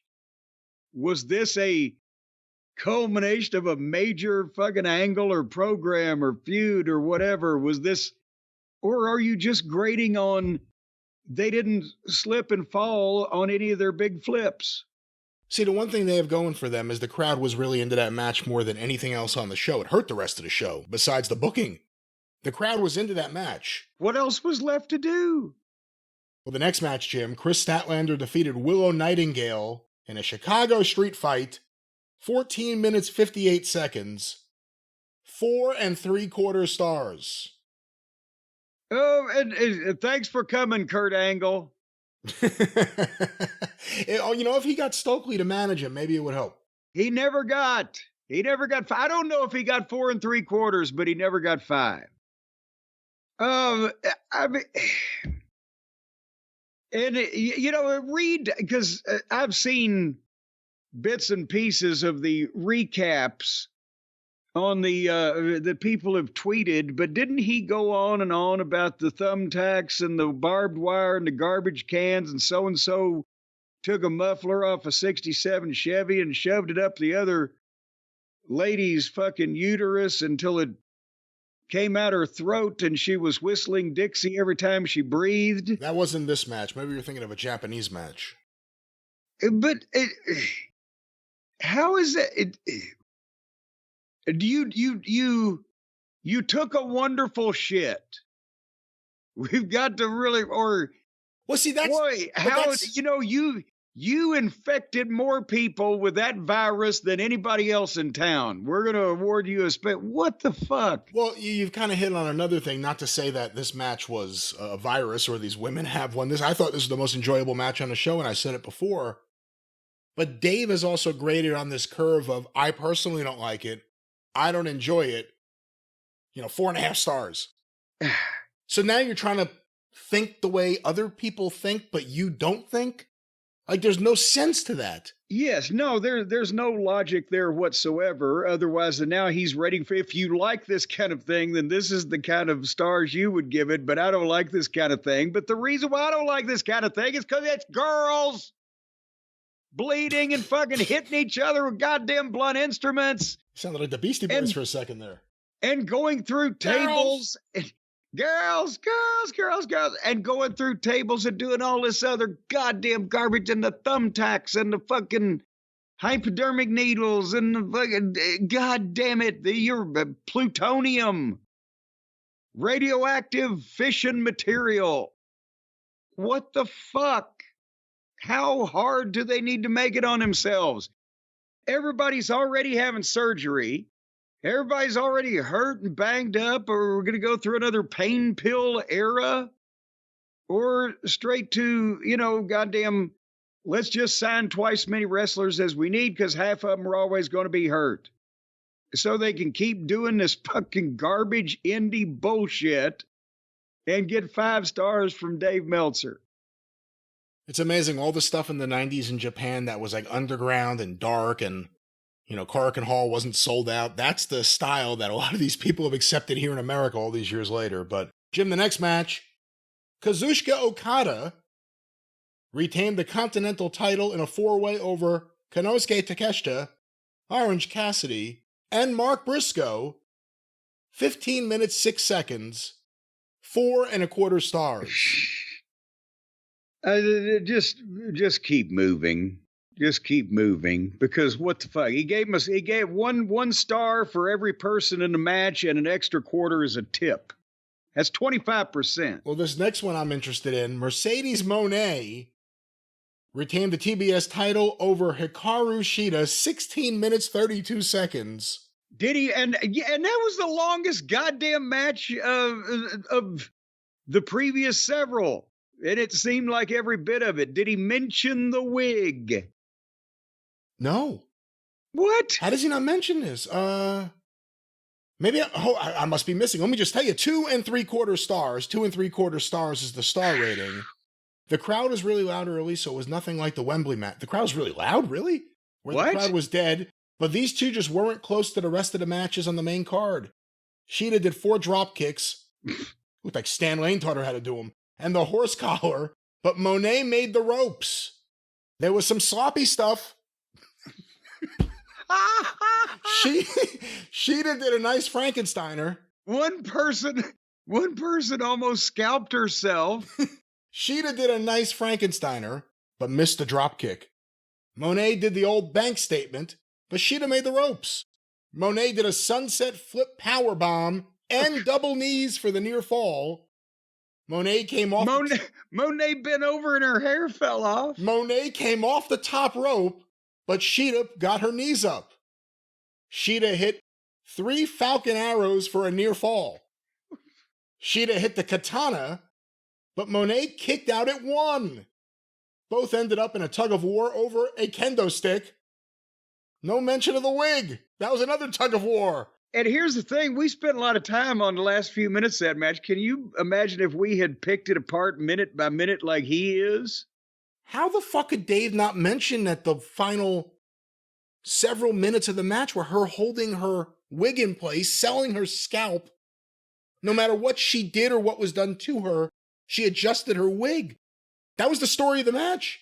He left it out of the review. You know what she should have done? She should have done the old inner ear injury and come in with a fucking amateur wrestling headgear.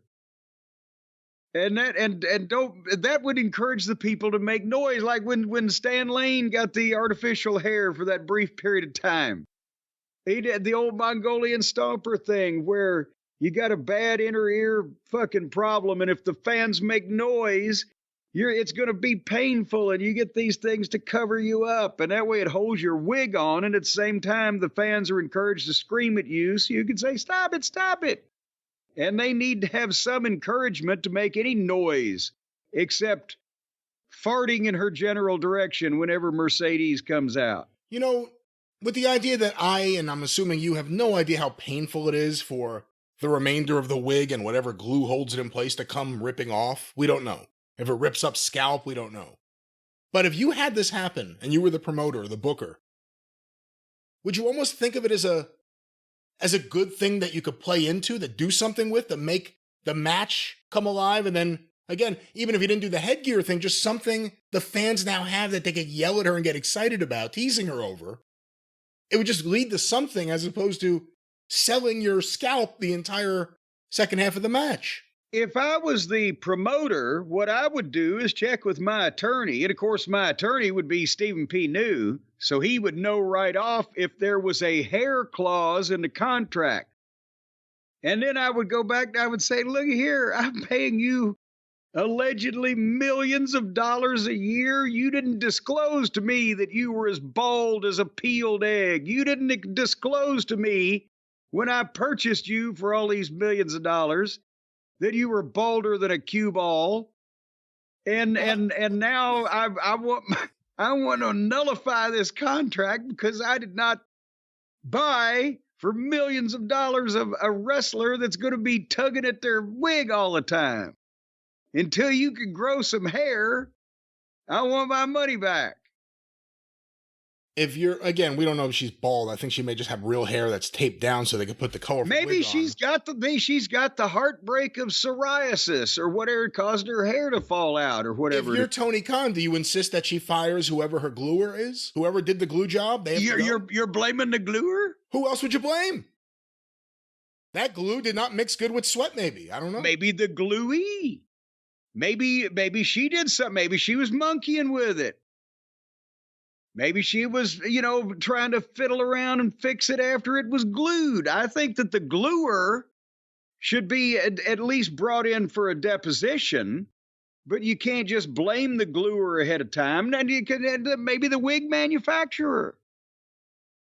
Maybe they didn't manufacture the wig properly to be glued onto someone's sweaty head, as you mentioned.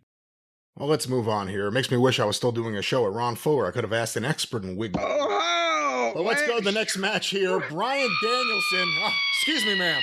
Bryan Danielson retained the AEW title over Jack Perry. 27 minutes, 53 seconds. Oh, my God. 4 3/4 stars. Okay, wait a minute. What did he give Pac and Osprey? Let me scroll up. I think it was 5.5. 5.5 stars. Okay, Jesus Christ. If you're rating the art form of wrestling rather than the video game form of wrestling, whether you like him or not, Danielson and Perry had the people more. It was more dramatic. It was more of everything. So if that wasn't on this scale, considering the opposition, and if that wasn't 5 stars, I don't know what fuck he's looking at. What do you think? I didn't think the match itself was all that great. And again, part of it was it's just hard for me to lose myself in seeing Jungle Boy as someone who could be a serious competitor against someone who's an athlete or someone who has experience. Bryan Danielson's supposed to be the best mat wrestler. Well, yeah, we reviewed it, but in this field, trying to make some sense of the gradation of his degradation, how was that not comparable to and greater than some of the other fucking things going on? Well, Osprey and Pac kicked out of more cool stuff. I think that's really what it counts. But let's go now, Jim, to the final match of the double main event. Adam Page defeated Swerve Strickland in a lights-out cage match, 31 minutes, 21 seconds. Good God on that last hour was 2 matches. Oh, boy. 4.5 stars. 4.5 stars because, unfortunately, the plan was for Hangnail to rip off Swerve's pants and pull out his massive throbbing dong and circumcise him with a rusty fishing knife, but they ran out of time on the pay-per-view window and they had to drop that spot. They had to cut that spot. And they had even consulted with a mohel. Bet you didn't know I knew that word, did you? I'm shocked to hear you say that. I don't know who would have done the consultation. Tony Khan ain't consulted with a mohel, I'll tell you that. My favorite episode of Seinfeld. The mohel? The mohel. And I could have been drunk and laying in the gutter, a piece of garbage, and people stepping over me. And that episode aired recently, within the last few months, and I watched it, and I always hated that actor. And it finally hit me, he did a really good job in that role.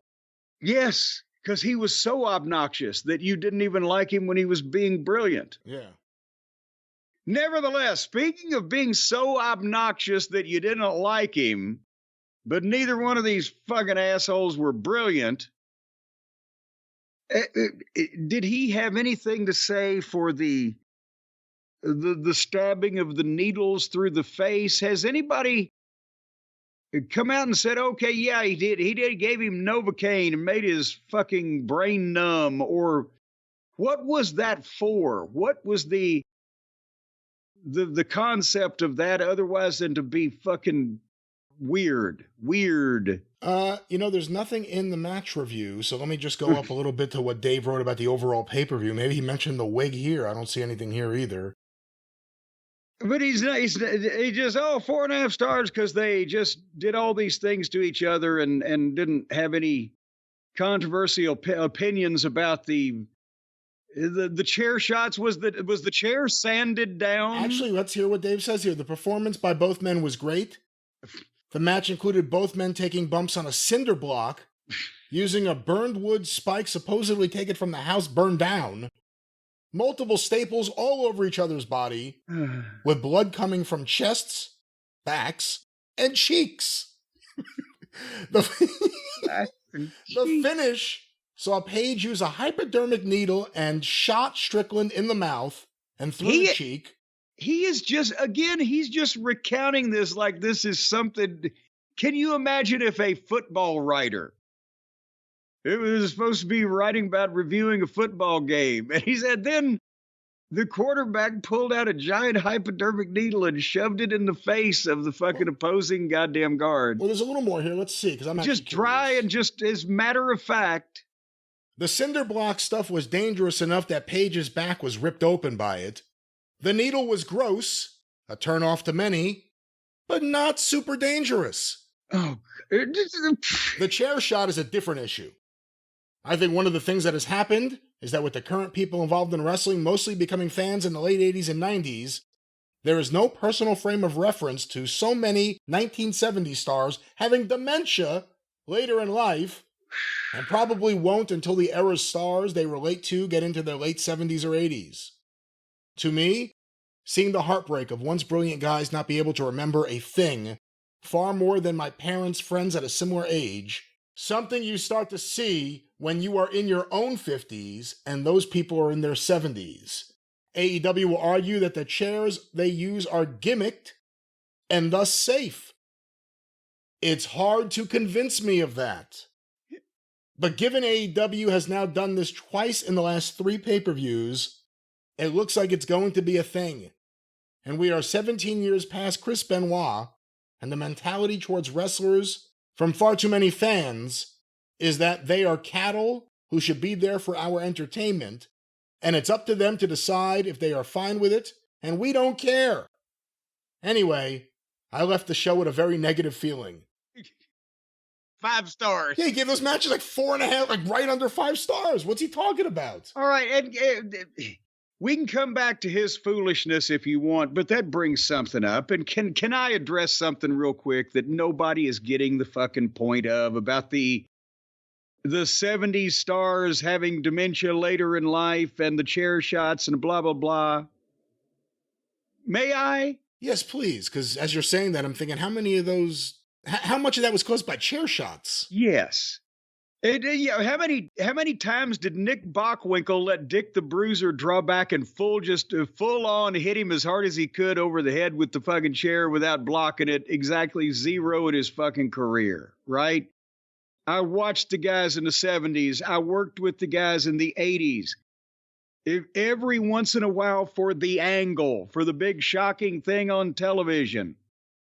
Then there'd be the Midnight Express, the Fantastics did it twice, WCWN. That's the earliest example I could think of like really hard chair shots, 84. Well, because a lot of the other stuff was done in the territories in the 70s. It doesn't exist, but it wasn't done. It was done very rarely, and it's done for the fucking angle. And it was done for the maximum amount of people to see it. And there was some agreement beforehand. Everybody knew it was coming. And those guys still had ways to fucking block some of the goddamn thing. And the guys swinging knew how to swing, and the guys catching knew how to catch, right? It's still hard, but nevertheless. Then suddenly in the 90s, everyone had Balls Mahoney, Boo Bradley, bless him. But stuff like that going on. That was a completely different animal. And that's what these people's frame of reference is, gimmick chair or not. But it's not the chair shots in probably the majority of cases that are going to get you. Because again, as we said, the 70s guys weren't taking chair shots like that, but they were taking bumps over and over. And they weren't taking bumps through furniture for the most part. And nobody was jumping off the top rope to the concrete floor for the most part. You can find an example of anything from somewhere. But it was the repetition, which is what these guys are still going to have to contend with, because the guys in the 70s took a fraction of the amount of bumps in a match. How much harder were those rings? The rings were a lot harder. But that's counteracted by the biggest bumps these guys take are out on the fucking floor. And even with a pad, there's no give. So you've got an acceleration of, what was the chiropractor, or was it Dr. Francois in the WWE? Francois Petit? Yes, Francois Petit. He said a flat back bump like a body slam, right? If a guy picks you up and gives you a body slam, that's the equivalent of a 30-mile-an-hour rear-end collision in a car. And, so drop down, one tackle, hip toss, scoop, slam, fucking whatever, that spot, that was called millions of times in those old shitty rings. But think what's being called now. We're coming off the top with a back-flipping Spanish fucking fly. If the ring is better, we'll just come from 8 feet farther up. That's what's going to affect everybody, whether you're hitting somebody over the head with a chair or not.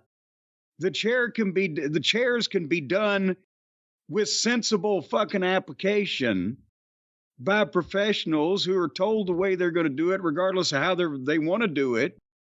Oh, just hit me, I'll take it. Well, no, he won't hit you. We're going to do this.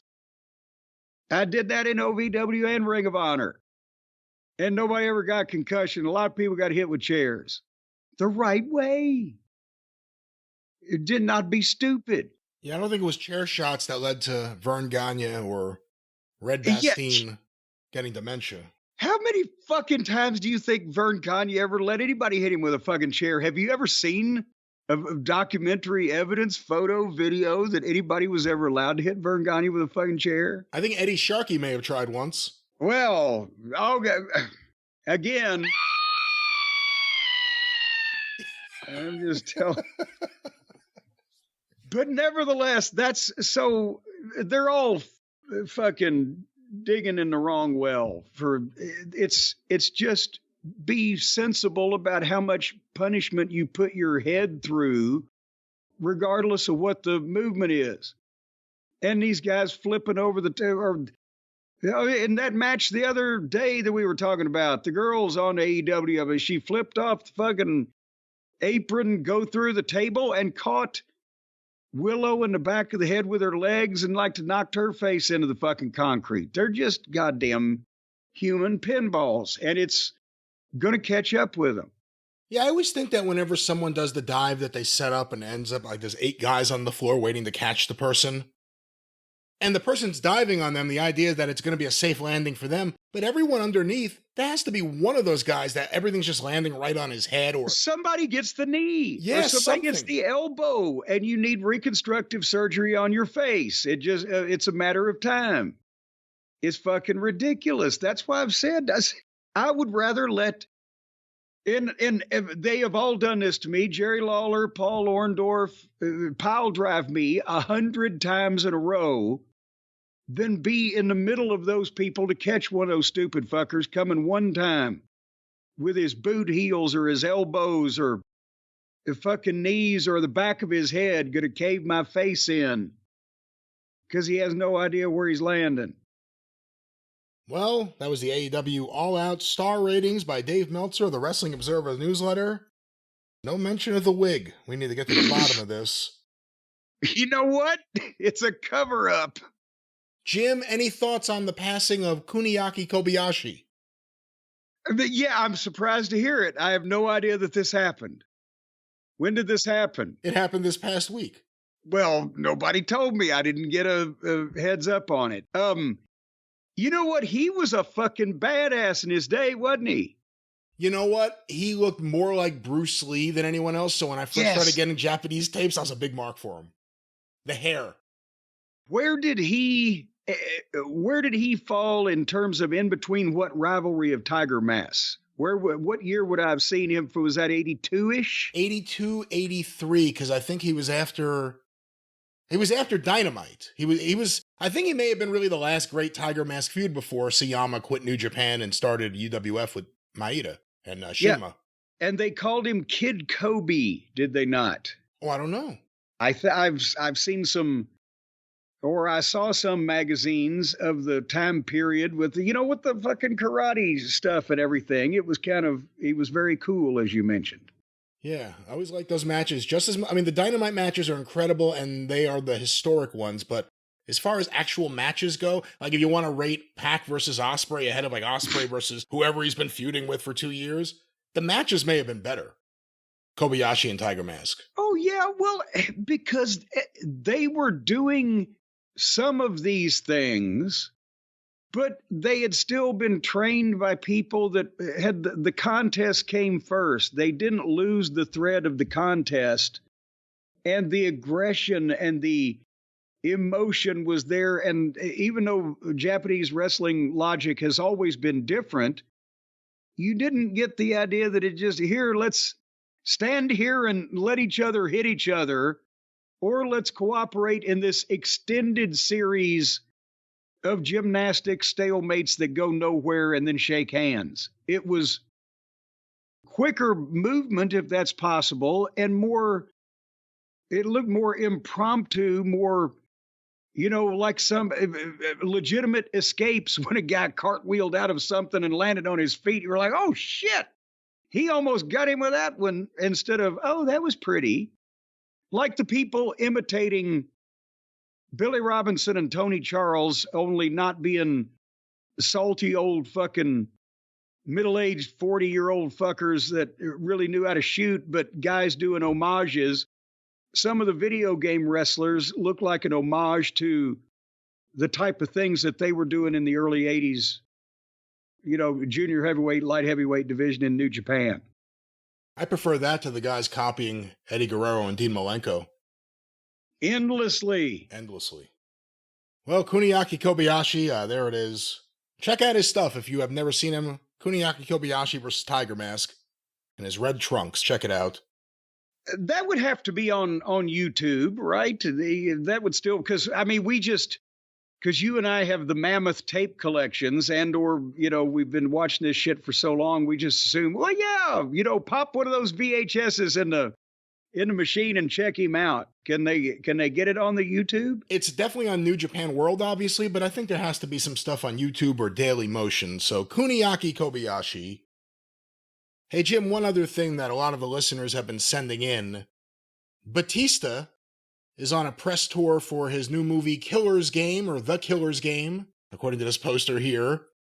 And he sat down for an interview with, I always get this either right or wrong, Chris Van Vliet, I think. But we have this for our friend Chris.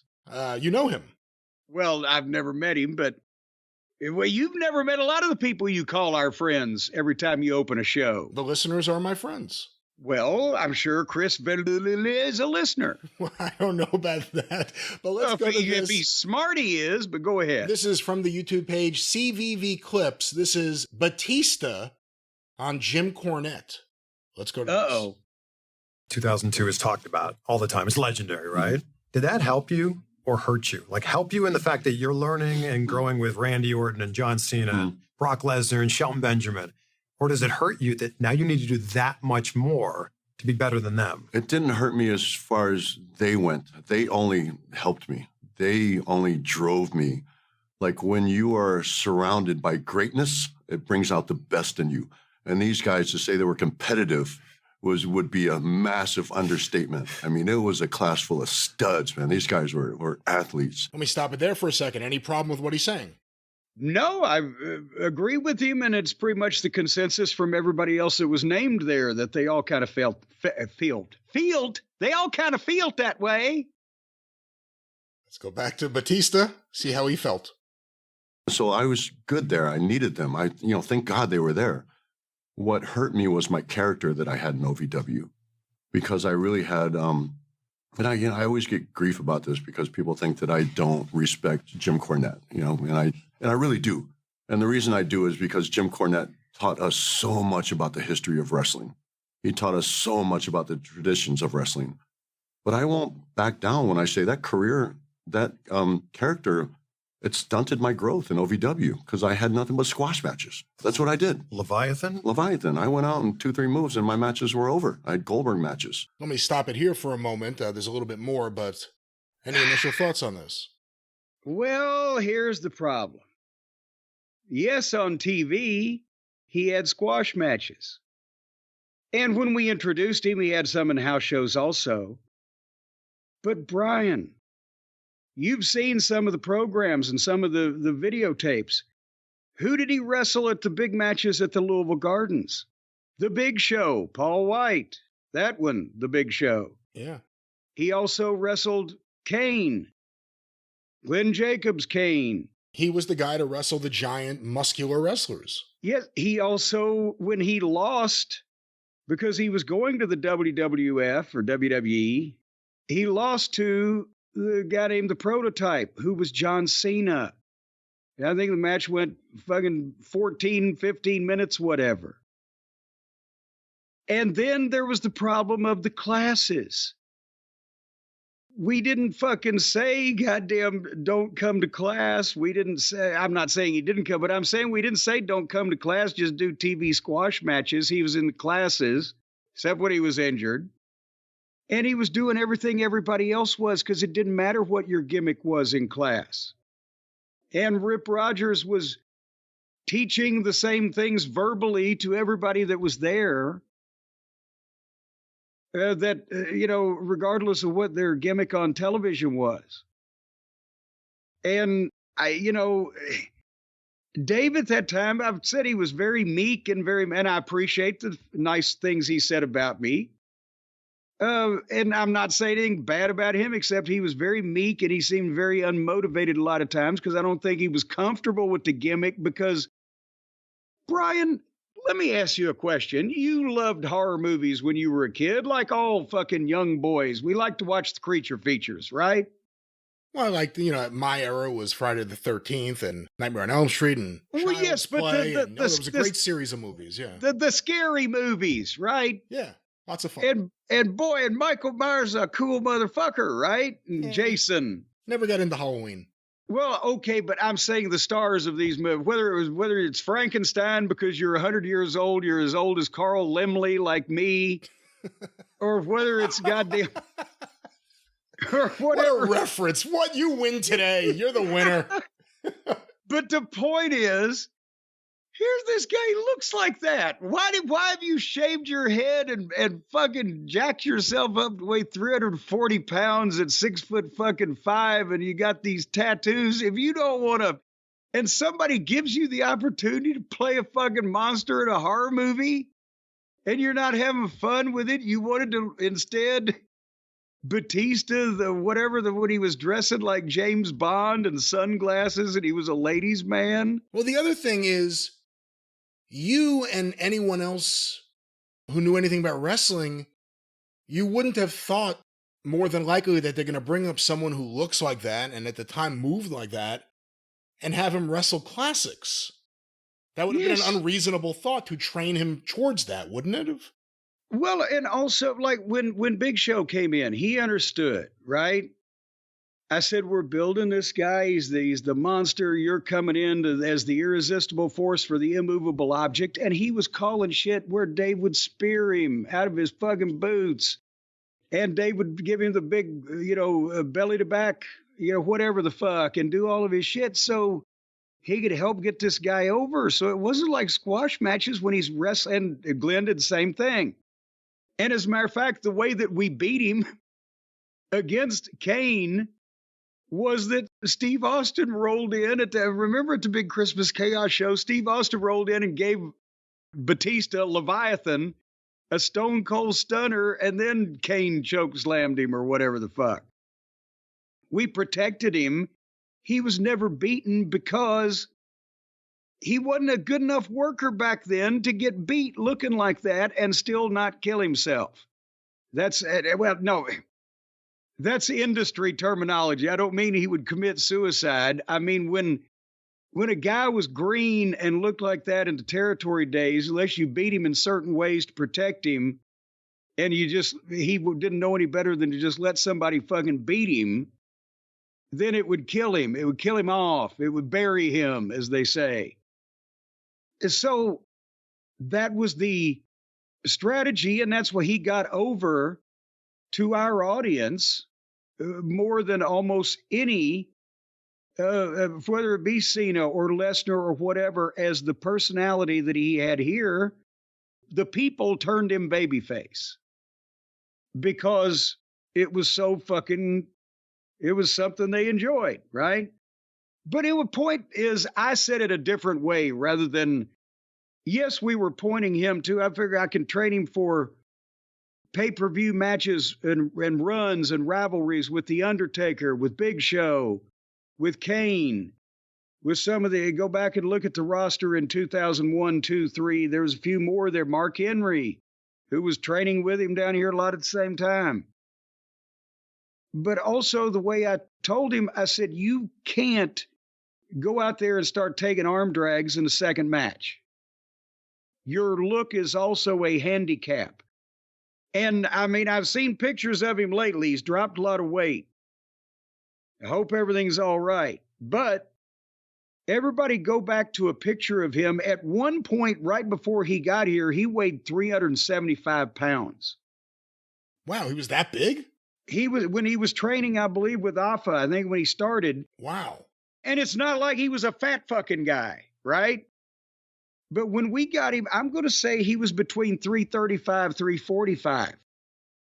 And then he got a little leaner because, as I've mentioned, when he started in OVW, he'd only made a few weeks of classes, tore either a bicep or a tricep, something involving his arm.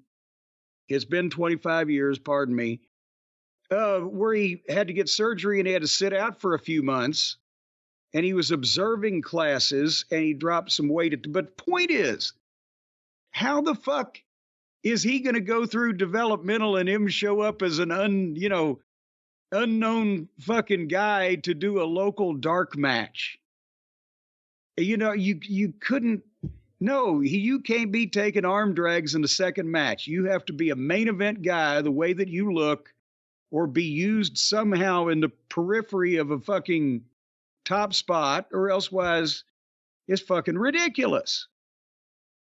And that's what we were doing. Well, let's go back to this audio once again. Oh, there's more. From the CVV Clips site or a page on YouTube. Here's Batista promoting the Killer's Game. I didn't progress like the rest of the guys. I didn't progress like Brock Lesnar or Randy Orton. Even those guys are incredible athletes. And, obviously with Randy being a legacy, I think he was born and bred into this business. But I was just stunted a little bit. I never got to speak on the mic. I spoke on the mic a few times, and it was me screaming into the mic. But I think my growth there was a little bit stunted. And I went into the WWE completely unprepared. And it was like a whole new learning curve. And I remember it, and I will say it over and over, that Fit Finley in a day changed my life. I went, and that was kind of a last-stitch effort. John Laurinaitis sent me down to work with Fit. And Steve Regal, Dave Taylor. And Fit just took me aside and just started talking to me. Well, there it is. That's the end of the clip. Well, and there was a last-ditch effort, because here's another of the problems. I don't want to say he wasn't motivated, but Dave was not he was a very meek giant. He didn't speak. He just sat around waiting for things to be told to him a lot in those days. I remember him mostly sitting in the corner with his hoodie. We didn't just fucking burst out and tell Brock Lesnar, hey, do a shooting star press at this show at the Gardens. You know why we did? We knew he could do it because he's had practice. He was like, hey, let me do this. Let me try this. He got the crash pads out. Everybody was trying to do shit. When a guy that's 300 pounds says to me, I'm going to do the shooting star press, okay. And I asked Danny Davis, can he do it? Oh, yeah, he did it. All right. But I'll give you an example. It was the Rising Sun, Indiana event. Les Thatcher, the HWA, he was working with him also, the WWE developmental. And he gets a sold casino show. There's a casino up there, right? And it was quite a bit of a money deal for his promotion. So he got one of the bigger WWE stars time, who was Kane, to come down and appear because Glenn knew Les from Smoky Mountain, etc.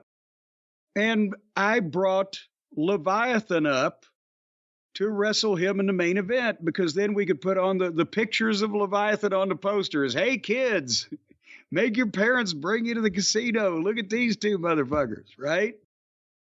And it was also because that was part of the program. Again, as I mentioned, Dave was in all the classes with all the other guys, that he could do anything he wanted to fucking do if he asserted himself. And everybody was getting taught the same things.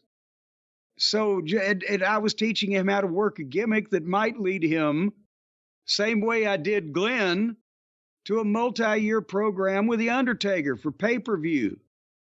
I didn't think that Dave Batista was going to be in the third match on a pay-per-view in a clinical classic. But anyway, so we get Dave and Glenn sat down in the locker room at the casino show, and Glenn knew the drill. He knew what I was trying to do. And he asked David, what do you do? Dave said, oh, whatever you want. No, what do you do? And I had to sit there and say, look, he does the spear. He does the spine buster. Because Dave is just like, oh, whatever you want to do. He was just...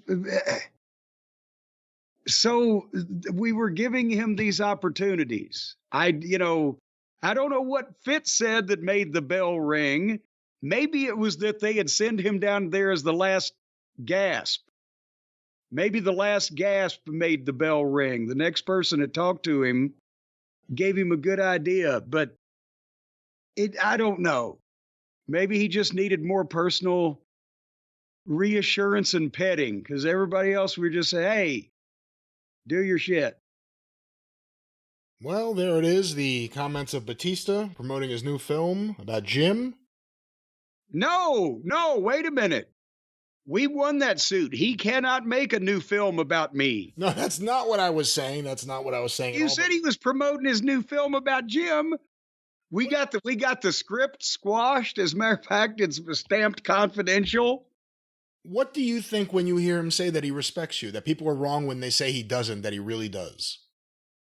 Well, it's nice that he's clarified things, because originally the bone of contention was, from what I recall again, after the years have gone by, his blanket statement in his book was, I didn't learn anything in OVW.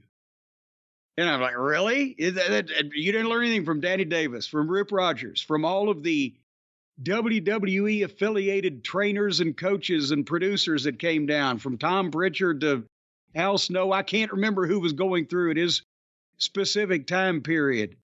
From all of those classes with all of those other guys that said they learned so much. How did all this escape you just because we didn't have anybody else that was capable of going 15 believable minutes with your giant freakish fucking ass.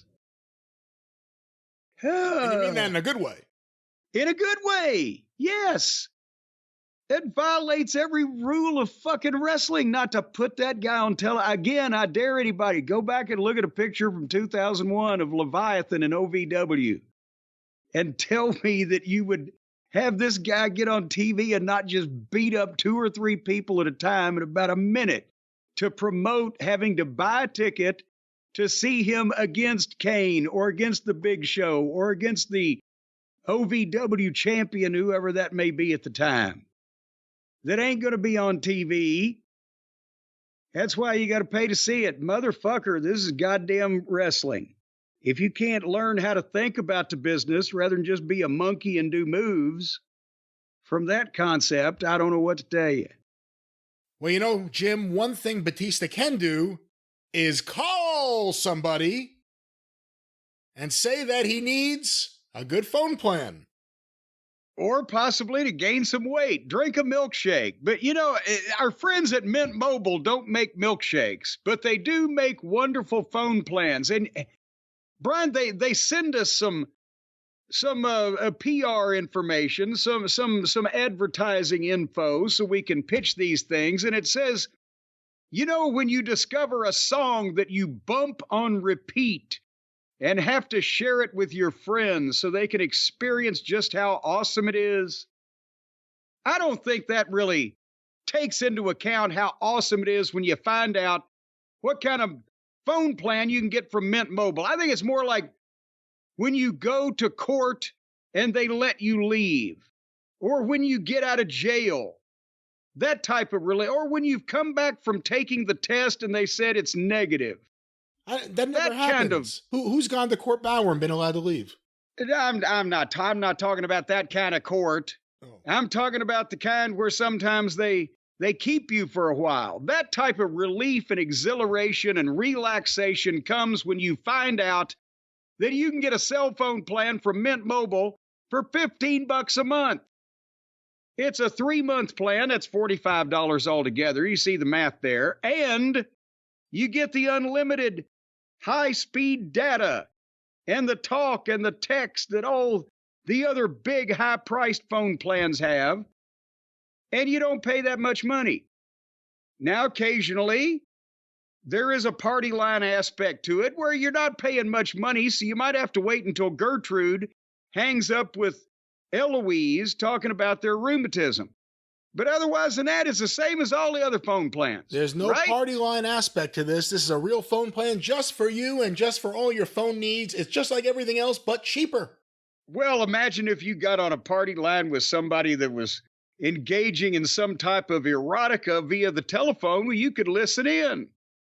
I wonder if they did that back in the 30s. Back in Salina, Kansas. Do you think in the 30s when they had the party Salina, lines? Kansas. Well, or any rural area of the country. Do you think that some night there, old Eloise was talking to Clem, the farmer, about the various diddle hopping they could do? And then suddenly somebody else was listening in. You fuck son of a bitch, you. I hope you die in the next 30 minutes, you motherfucking bastard, you. Yeah, see, that's the kind of stuff they might have been listening to. Well, not with Mint Mobile, folks. It's a premium wireless plan without the premium price. It's the price of every man, the price that people can afford. You know, $15 a month, Brian, that is 50 cents a day. For that text everybody you know, it's still 50 cents a day. Can you beat that? I think it's a great deal. How many people do you know? I know a lot of people. How many people can get me on the phone? That's another story. Well, but they don't have to get you on the phone. You can text them and tell them to fuck off, and you don't even have to speak to them. And it's all the same price. I leave everyone alone. Well, nobody else with a cell phone does. So, folks, right now, if you are a new Mint Mobile customer, now, if you've already got the Mint Mobile, you can't get a deal on the Mint Mobile that you're getting because you already got it. So, see, you should have waited. But don't wait if you're a new customer because you might not be able to get it again. You follow me? Think about that. So to get this new customer offer and your new 3-month premium wireless plan for just $15 a month. Go to mintmobile.com/JCE. Mintmobile.com/JCE. $15 a month for 3 months, and you got yourself a telephone. And actually a telegraph, because you can send written messages. Telephone, telegraph. Teletubbies, you can watch the Teletubbies. Texting is different than telegraph. Well, it's still a written fucking method of communication. Well, that's true, but it's not a telegraph. And the phone can be your Pony Express. See, think about it that way. I have to say, there is something missing. Like, there's one thing about like getting a congratulatory text, but it was always a big deal. Like, we have a telegram that just came in. Elvis and the Colonel want to congratulate the Beatles on coming to America. And they would hunt you down in the hotel lobbies in various places to give you that telegram. How many telegram servers or whatever, deliverers, got punched out because people thought they were being served with papers? Oh, no, because they were wearing the little, like, the organ grinder and the monkey outfit. They had the little cap on and the little jacket. You knew immediately they were coming up to give you the telegram because they were dressed like little fucking goofs. All right, well, don't be a goof. Stop. With Mint Mobile, yes. Stop. You can text all your friends. Stop. Stop right now before we go any further. Do you love Mint Mobile? Will you love it forever? And just remember, folks, there's a $45 upfront payment required, equivalent to $15 a month. You're not going to fuck them around. New customers on first 3 months plan only. Speed slower above 40 GB on the unlimited plan. Additional taxes, fees, and restrictions apply. See Mint Mobile for all the details. And now we're praying for the end of time to hurry up and arrive, because if I got to spend another minute with you, Brian, I don't think I can barely survive. But we're going to AEW. That's right. Where Tony Khan can afford an AI Phil Rizzuto if he wanted one. Oh, boy, they need some AI. They need to do the Thunderdome thing, don't they, in AEW now? Where they just put a screen on the chairs, the empty chairs in the arena, and put up somebody's face, but it'd be the same 4 faces. What would it be like if you had seats with screens on them and they were empty? There's no people showed up to be on screen. They would call it Collision. AEW on September 11th, and there's a line there on that date that this television program occurred, but I don't want to cross any lines in delivering it, so I'll let y'all do your own in your head. But the scene of the disaster was Rupp Arena in Lexington, Kentucky, about 65 miles down the road from me. And I mean, we're going to talk about some of the things that went on the television program, but basically to ask questions about what the fuck is going on. And then we'll talk about the fact that there was nobody there, and then we'll discover whether anybody watched or not with the ratings. But this was one of the most bizarre television shows I've ever seen. It's like they just said, everybody just go out there and come up with something to do on your own and do it. Because the shit didn't even match what was going on beforehand. Are they serious with this? They being he? Yes. They being he? Well, let's sit down and recoup the various recap. Maybe recoup. How do we recoup? I'd like to know. How do we recoup our time for watching this thing? So they used the parking lot a lot. The parking garage they got there at Rupp Arena. It's a beautiful building. There were more people in the parking lot. Yeah, because the attendants were back there. And the cold open of this thing was the plumber speaking in riddles while spooky music was playing in the background. And he was, egos are out of control. I can't take it anymore. And he's talking about his lordship. He's referring to Regal, who's not there anymore, but my mentor. But also he said, I am the one true king of these lands. Diplomacy has failed. I choose war. Are we going to have to watch this fucking movie that he's ripping off so that we know what in the hell this gibberish is? He may be ripping off more than one movie at the same time at this point. It seems like I think what happened is Bryan Danielson decided to give Jon Moxley a copy of War and Peace. And now Moxley is just ripping off dialogue right from it. Because if he's a badass, he shouldn't be talking this way. Where it's like, I'm going to convince you I know big words that I heard Danielson say in the car. Well, we went from that as the cold open, and the plumber will be back later on in this program, to seeing Darby Allin skateboard into the garage. And then we had Tony Schiavone in the ring with Christian Cage and his various ephemera, Nick Plain, Nick Plain's mom, and the Lizard. And Tony Schiavone, this was a night of mistakes and fuck-ups and brain farts and delirium, where you imagine that some of these people may have a high fever. Tony Schiavone says that Christian Cage has a contract to get a world heavyweight title match whenever he wants. All you got to do is stand there and just pitch it to him, Tony. My God. But then Christian Cage catches it and drops it on the ground. He's trying to paint the picture that he finally made the Dino douche there get aggressive and be a monster on purpose, when in the big multi-person, whatever the fuck they call it, match they had, yet when Kill Switch grabbed me for the choke slam, I looked in his eyes, and then Christian said, and the light bulb finally went off. Not the light bulb finally went on. The light bulb finally went off. I didn't even pick up on that.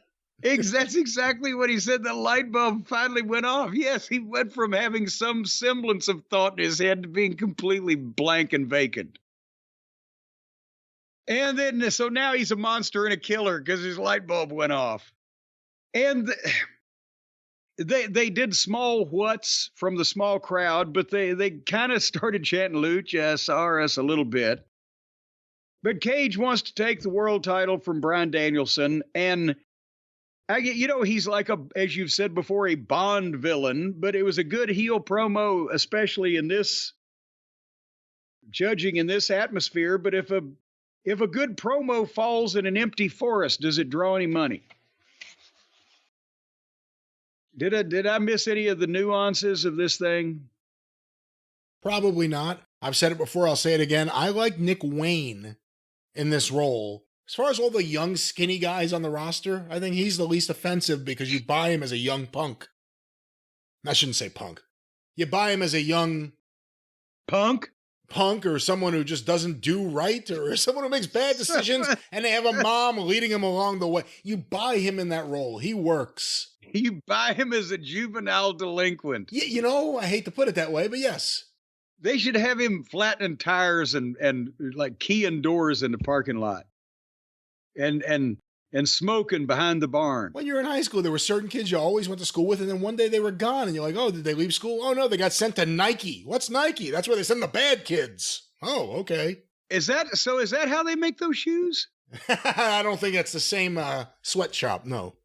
Anyway, so Renee Moxley Good was in the back with Don Fallis and Kyle Felcher and Take a Shit and Osprey. And now, and again, help me try to, what the fuck? Don wants Osprey to team with Kyle tonight in the gauntlet match for the World Tag Team title shot. Osprey is already not the international champion. And he's a singles, and he's a babyface, but Kyle is a heel, except he's friends with Osprey, but Don is still allegedly a heel manager, isn't he? Because these are all the people he supposedly manages. And then he's trying to call in a favor from Osprey that Osprey allegedly owes Don. But then Kyle pleads with him in a voice I can only describe as a Dickens urchin begging for more gruel. You're my friend, be my partner. Yes, and please, may I have some more? And so Ospreay agrees, and then everybody hugs him, including the heel manager, except for Take a Shit, who is not happy and stares at him instead of giving him a hug. Who's the fucking baby faces here? Help me. Again, the booking is completely ass backwards and wrong, but there are individual good performances within that. I think Takeshita's perfect in that role. It's just that Of not saying anything and having a sour look on his face, I agree with you. I've been thinking for a while they're going to set up something where Callis and Fletcher turn on Ospreay, and it'll probably happen in that Bucks match, you would think. And then they'll be more clearly defined as heels, you would imagine. But for right now, and for the last several months, they're tweeners. They're there, and he's a heel manager, and there's no redeeming value to him, but he's also friends with the good guys. And he's benevolent to the people in his charge. Like when Gary Hart returned to World Class in '84, and he wasn't exactly a heel manager, but the fans didn't accept him, so they didn't cheer him, and then he became a heel manager again.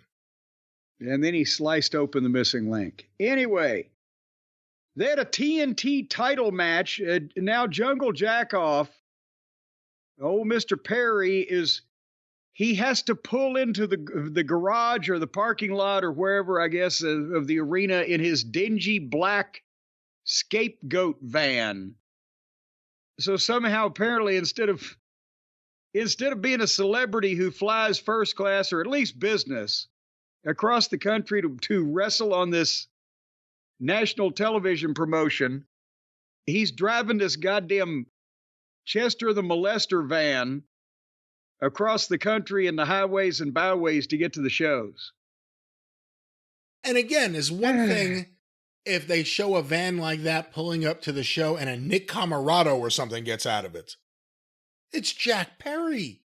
He's a little kid. He looks ridiculous. And then there's the match.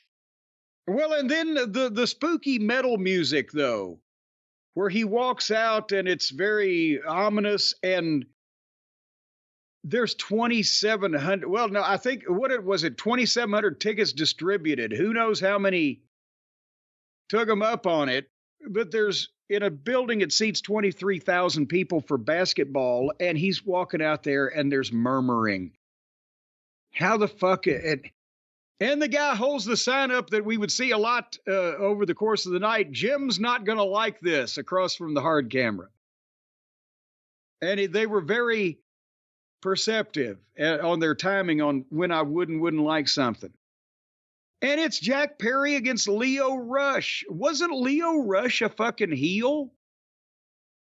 Or was that one of the jobs he had that he quit or got fired from or retired from the business from beforehand? I think he was a heel, but he was also kind of buddying up to, at the time, way back, like Top Flight or something. He was acting like a babyface to lull them into. I don't know what happened. He got fired, and now he's back, and I thought he was a heel again, but Jack Perry's a heel. Well, anyway, Perry jump-started it, and they went right to the break. They must have been running long after that dissertation earlier.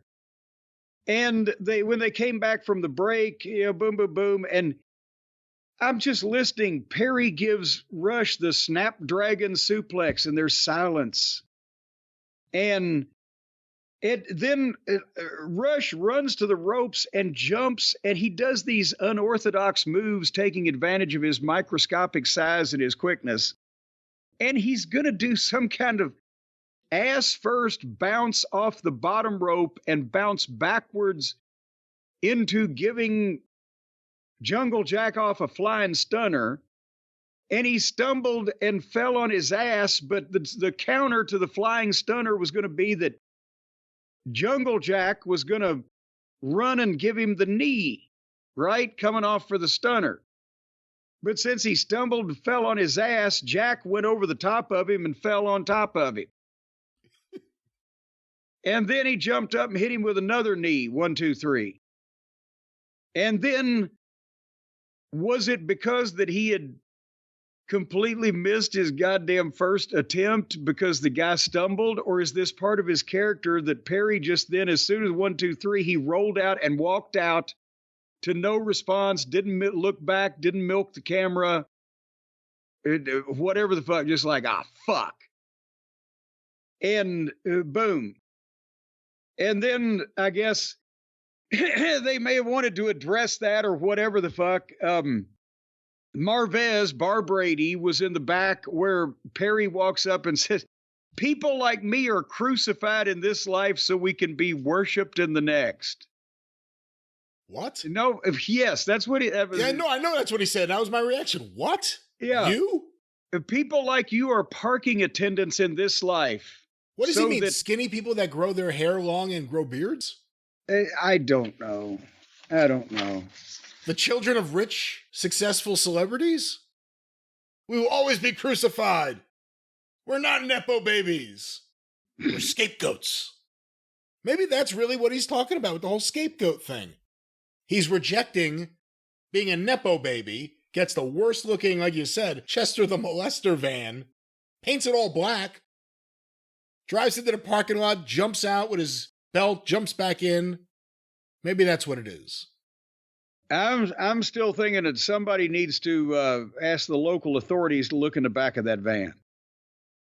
Anyway, speaking of imitation badassery, Renee Moxleygood was in the back with Hangnail, Adam Page. And he does some more dramatic acting.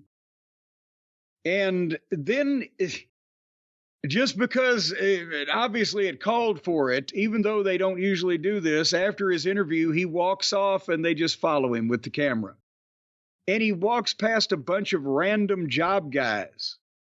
And he's giving out the intimidating looks, and then suddenly he comes face to face with Jeff Jarrett.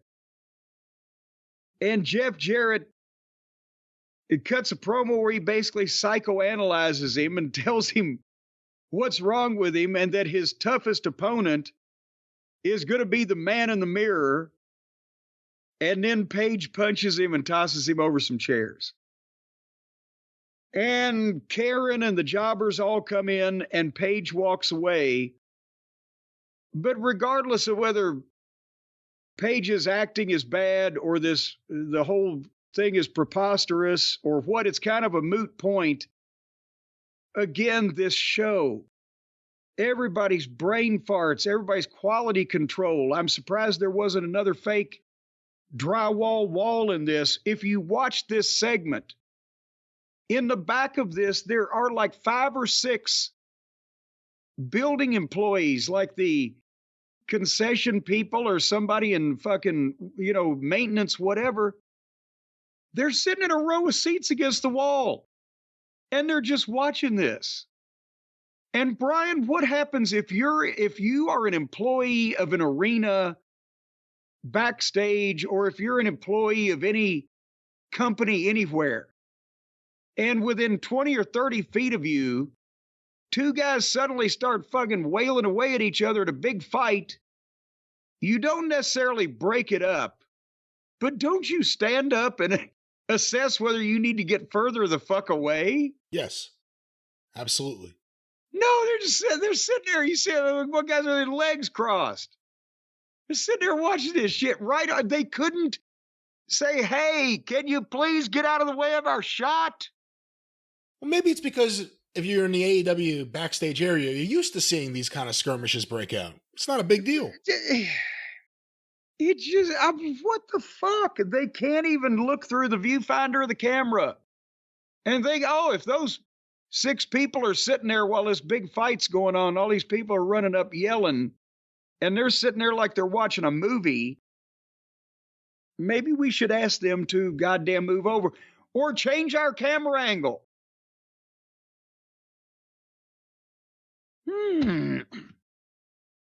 Did you watch Are you excited for the Jeff Jarrett Adam Page thing that they're, for some reason, kind of building up? It's not just this thing, it's been several incidents now. I don't know what they're doing. And Jeff was he did a great promo one week and it got him over as a babyface, and then they've been beating him up ever since. I don't know where that's supposed to fucking go. Well, to be fair, he also co-hosts the pre-show with Renee and RJ. Renee and RJ. And Double J. And Double J. And OJ. All right. Anyway, Private Party and Commander with Alex. Did you watch the breakdancing entrance by the Babyfaces? Yeah, I guess they needed to have something new for Alex to do since the Lucha Brothers are going to WWE and they didn't take him. And now he's with these guys, and you say their breakdancing was his that really stood out. Well, he made old Raygun look good. But here's Private Party again. It's just silliness. And Commander there for whatever that's worth, and Alex is dancing like a fucking fool. And they're in an empty building, and people are and there's three opponents in the ring, and suddenly the Plumber and Marina Schaefer and Pac and Claudio come in and beat up all six of them. The job guys in the ring and the fucking three baby faces, and I guess the manager, and then they just were gone. They just left. They took their ass whipping and departed. And then they start doing I can't even call it a promo because it's just nonsensical. Pac is saying, "This company is broken." No response from the people. "We are inevitable." Silence. "Diplomacy has failed. This company is ours." And people are, what the fuck? What diplomacy? What the fuck are you talking about? Kissinger? It's goddamn Brzezinski. He took over for him. Or Neville Chamberlain. I'm not sure who he is. And then Pac left, and the Plumber wandered around, kind of, and then he left, and there was the sign, "Jim's not going to like this," and the people are like,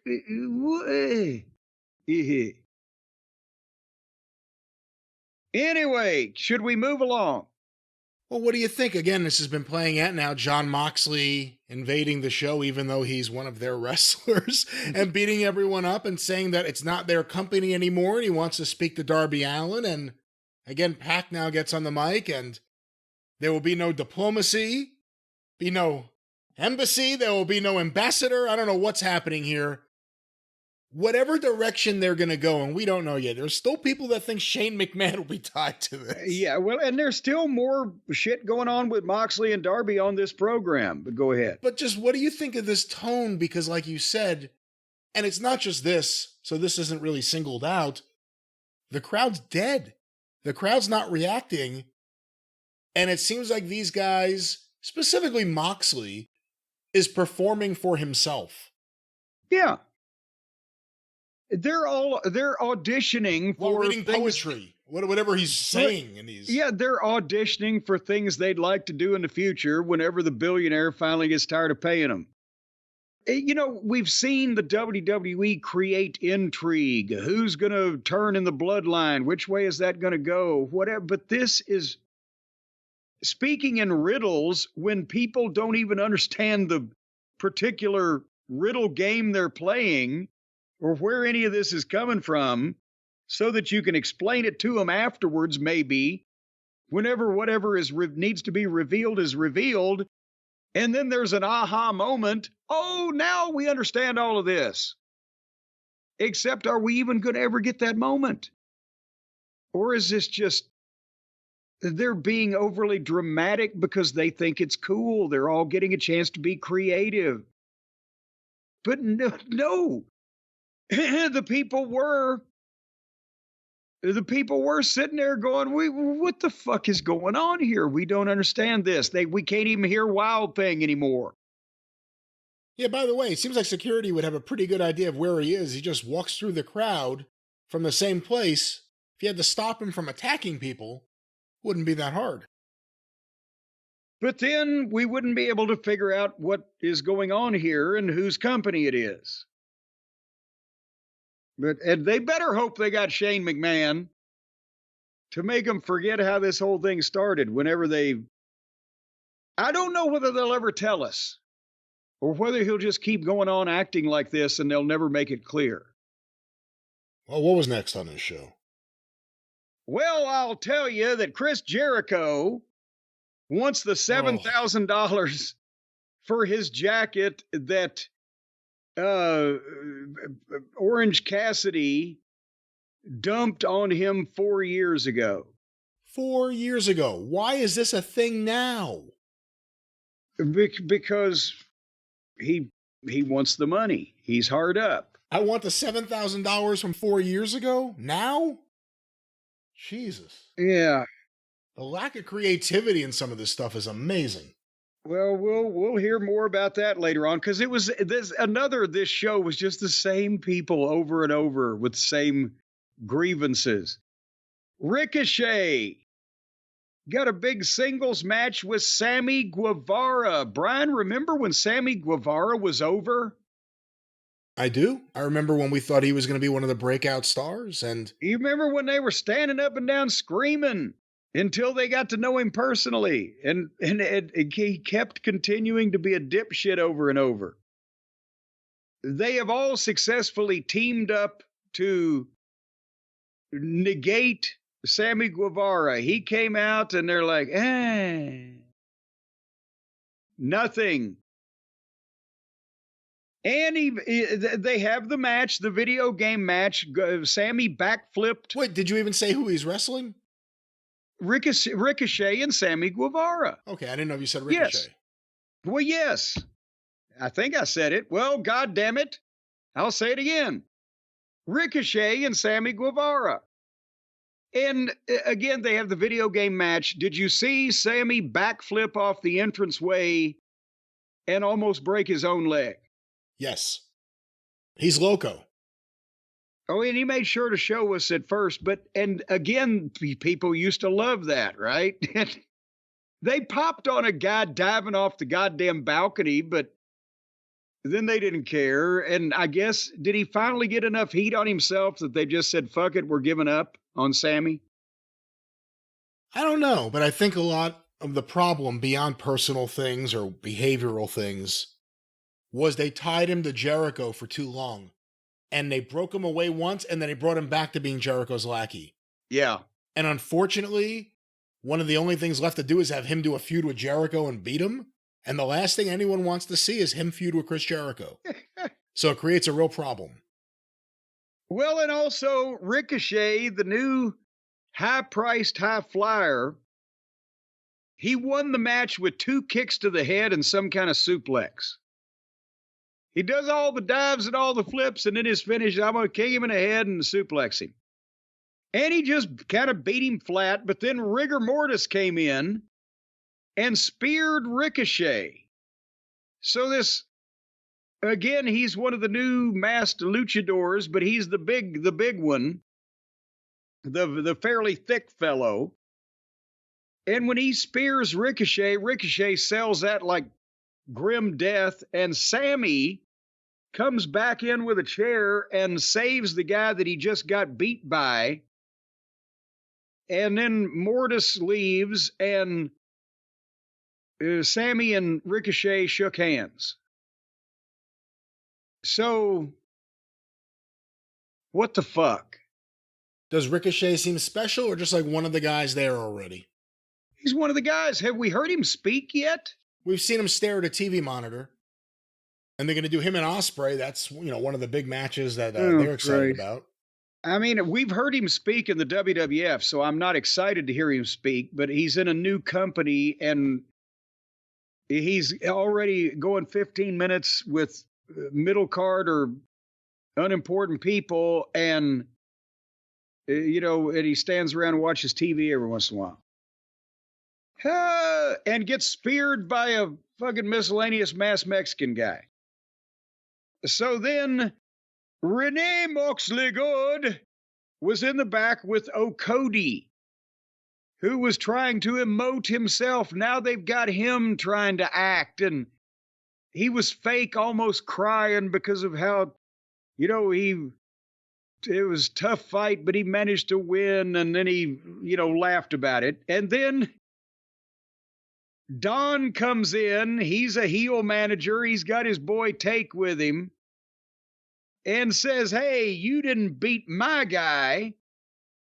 And O'Cody calls Don a bitch, and then Take steps up in O'Cody's face. And who's the baby face here that we're supposed to be pulling for, rooting for? The heel that's lined up with the heel EVPs, or the goddamn heel that's lined up with the bald-headed evil heel manager of the Phallus family? Any ideas? No. And then we were at 9 o'clock, and here came Darby Allin, wandering to the ring, just blah, blah. And, of course, Moxley has been referring to him and saying he needed to talk to him over the past week or two. So Darby says, somebody's been looking for me while I'm right here. That is the extent of everything he said when he came out. And he didn't even say that with as much enthusiasm as I just had.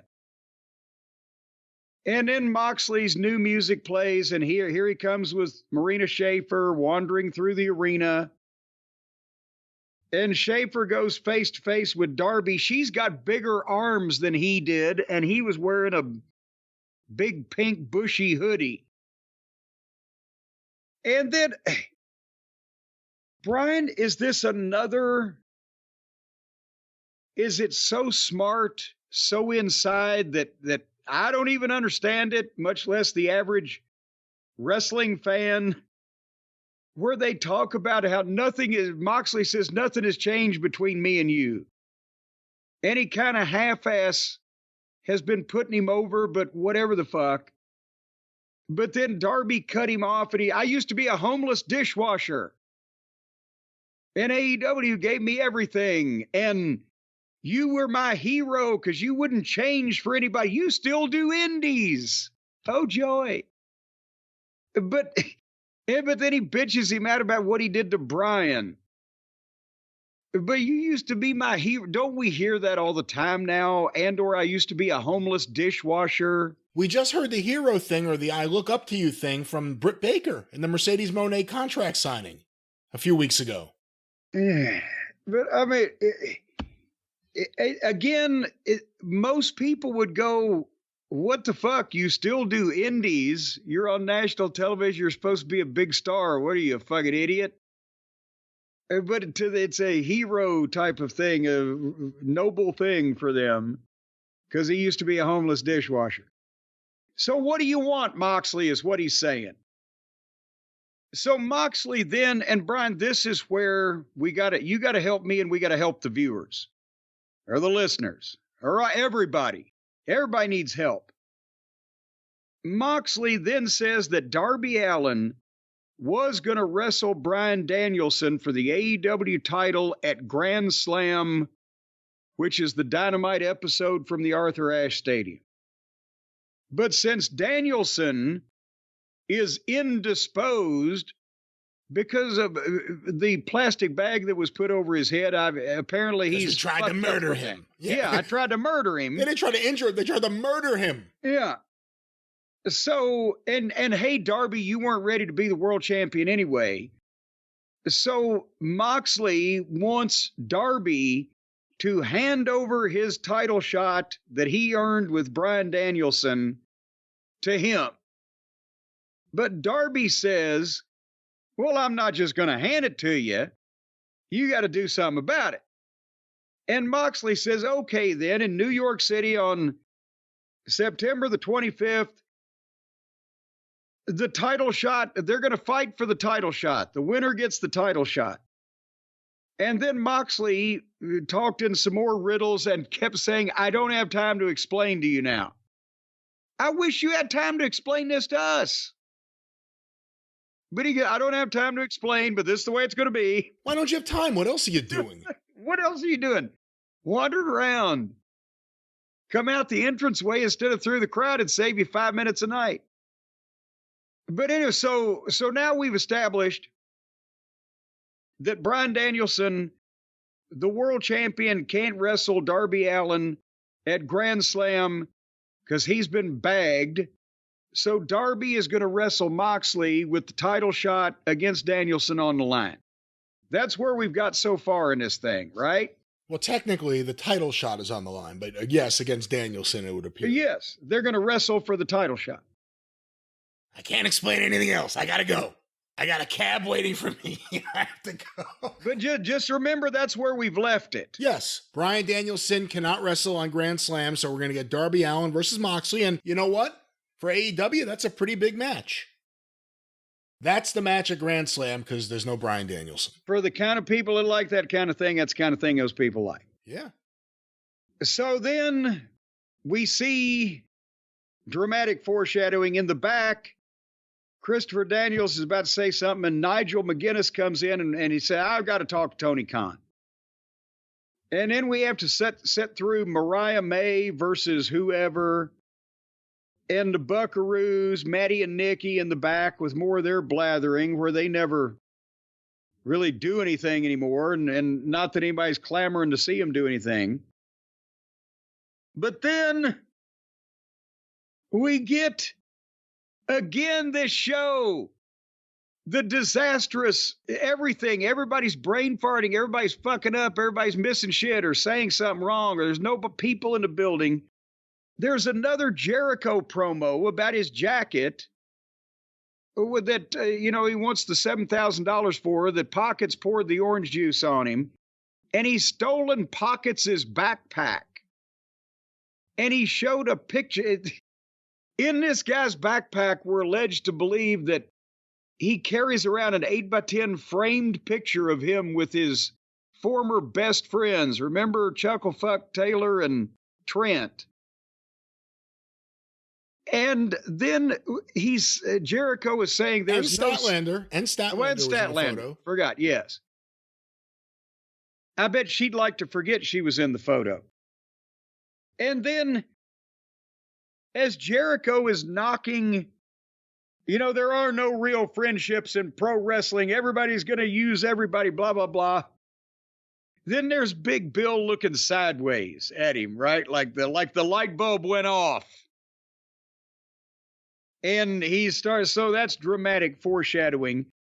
But Jericho screaming, I demand the cash, I want the cash, I want the money for my jacket. So then suddenly Pockets pops up on the screen. And he's like, well, I don't have it on me, but my friends are bringing it. I got the cash. And then here comes Kyle O'Reilly and Mark Briscoe on, what is the technical term for that thing? The big, not a bulldozer, but the big machine with the big scoop on the front of it that you scoop up the dirt or stuff. It's not a tractor. They're not mowing anything or pulling anything. It's a self-propelled machine that has a scoop on the front, an earth mover type of thing, whatever the fuck. But it's got the big scoop. And in the big scoop is allegedly the $7,000 that Jericho wants for his jacket in coins, in quarters. And they dump it onto Jericho's Fancy Dan brand new Bentley that they've established that he pulled up in earlier in the program. That he drove to Lexington in. Well, it had Kentucky plates. It had Kentucky plates on it and a vanity plate that said, hi, guys, but it was GUY 5.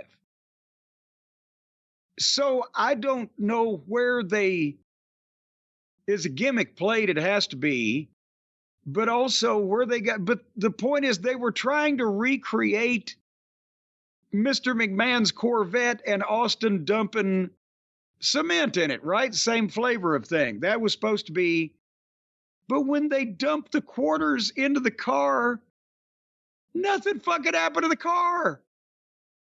It's a convertible. They just went into the seats. It may have scratched the paint. We couldn't tell. But it's not like the car exploded. They dumped. If that was $7,000 in quarters, that ain't a lot of goddamn quarters. Yeah, Jericho had to sell the hassle of cleaning it. Yes. He's like, you know how long it's going to take me to get this detailed? What the fuck? They dumped a load of quarters into a convertible and nothing happened to the fucking car. And the people, you can hear the people are like, ah. It didn't fill up anything. It was just on the floor. No, it was on the floorboards were horribly messy, and there was stuff in the bucket seats.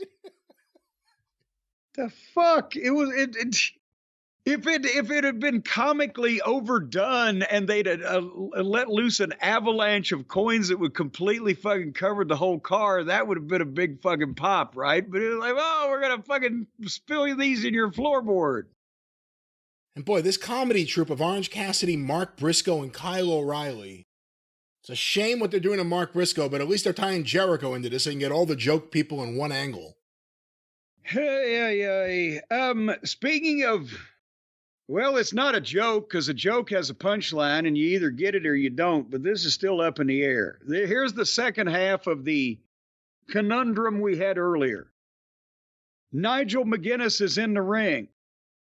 And he announces that since Darby Allin is now putting the shot he has at the world title on the line against Moxley, there's going to be no world title match.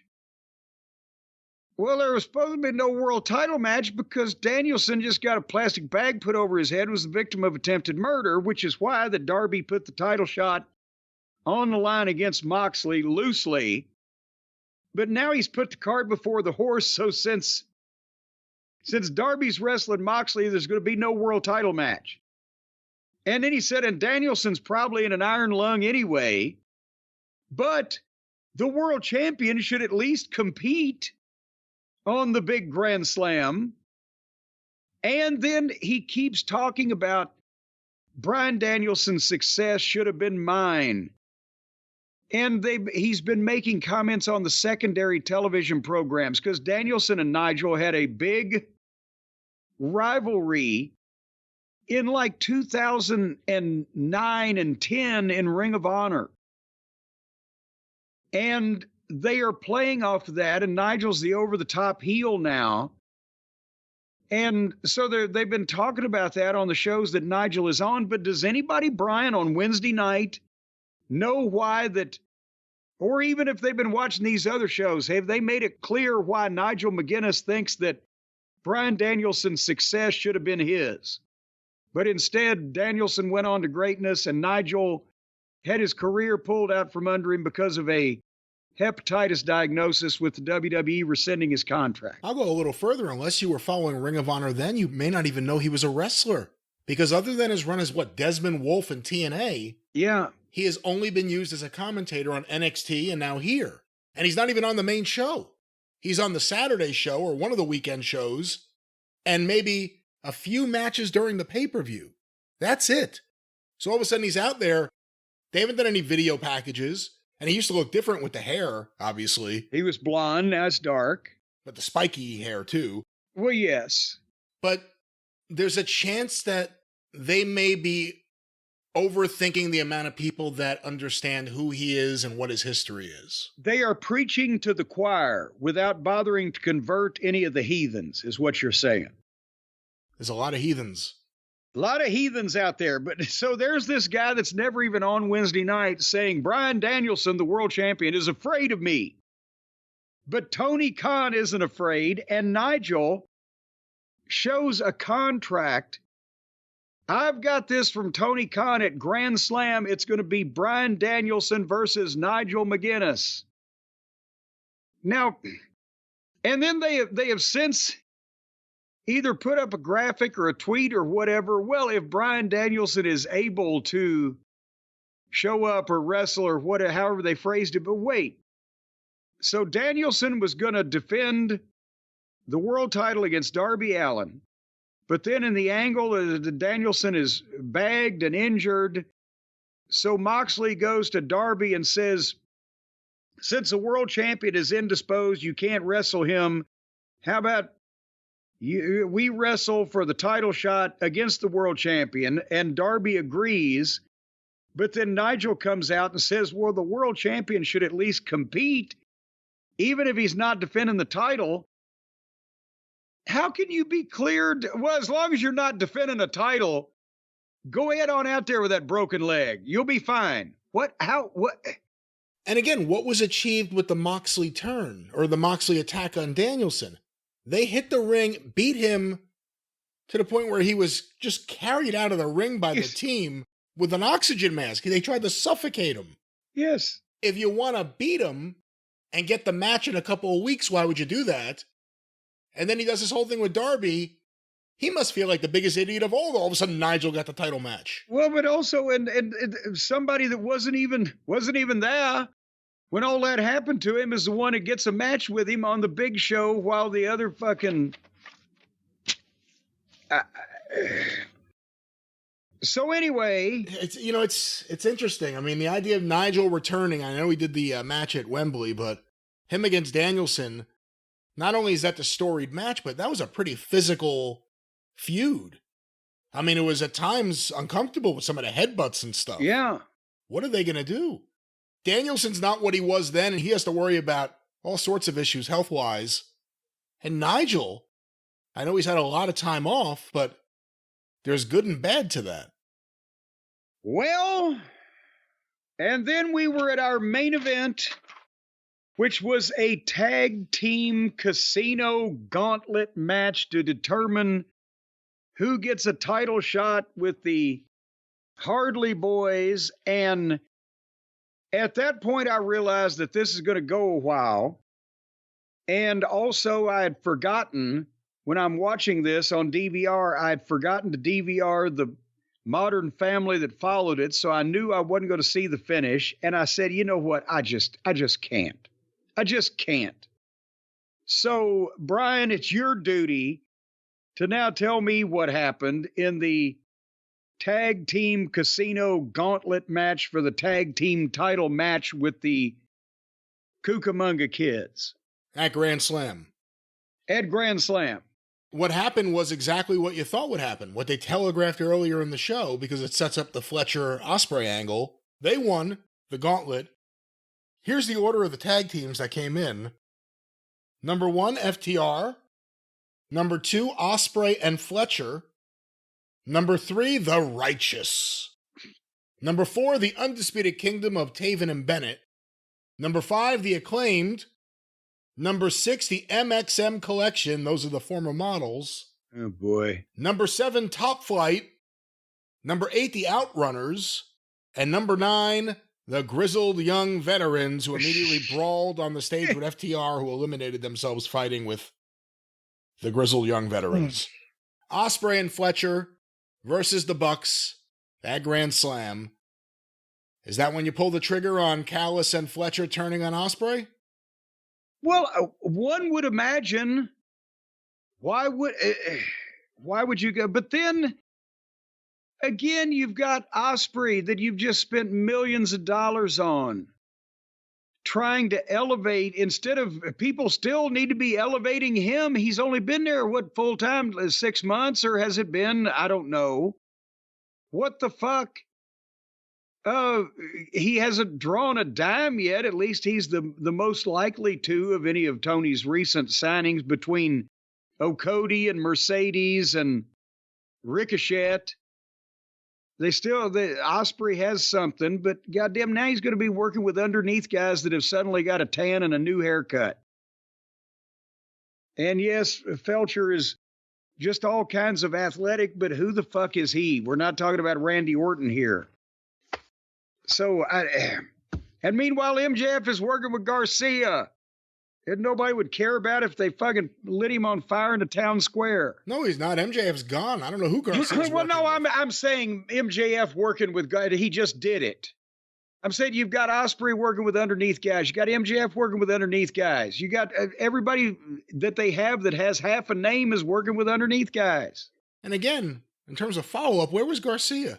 MJF's out of action. Garcia got what Wardlow never got, which was a definitive destruction of MJF, and he's gone.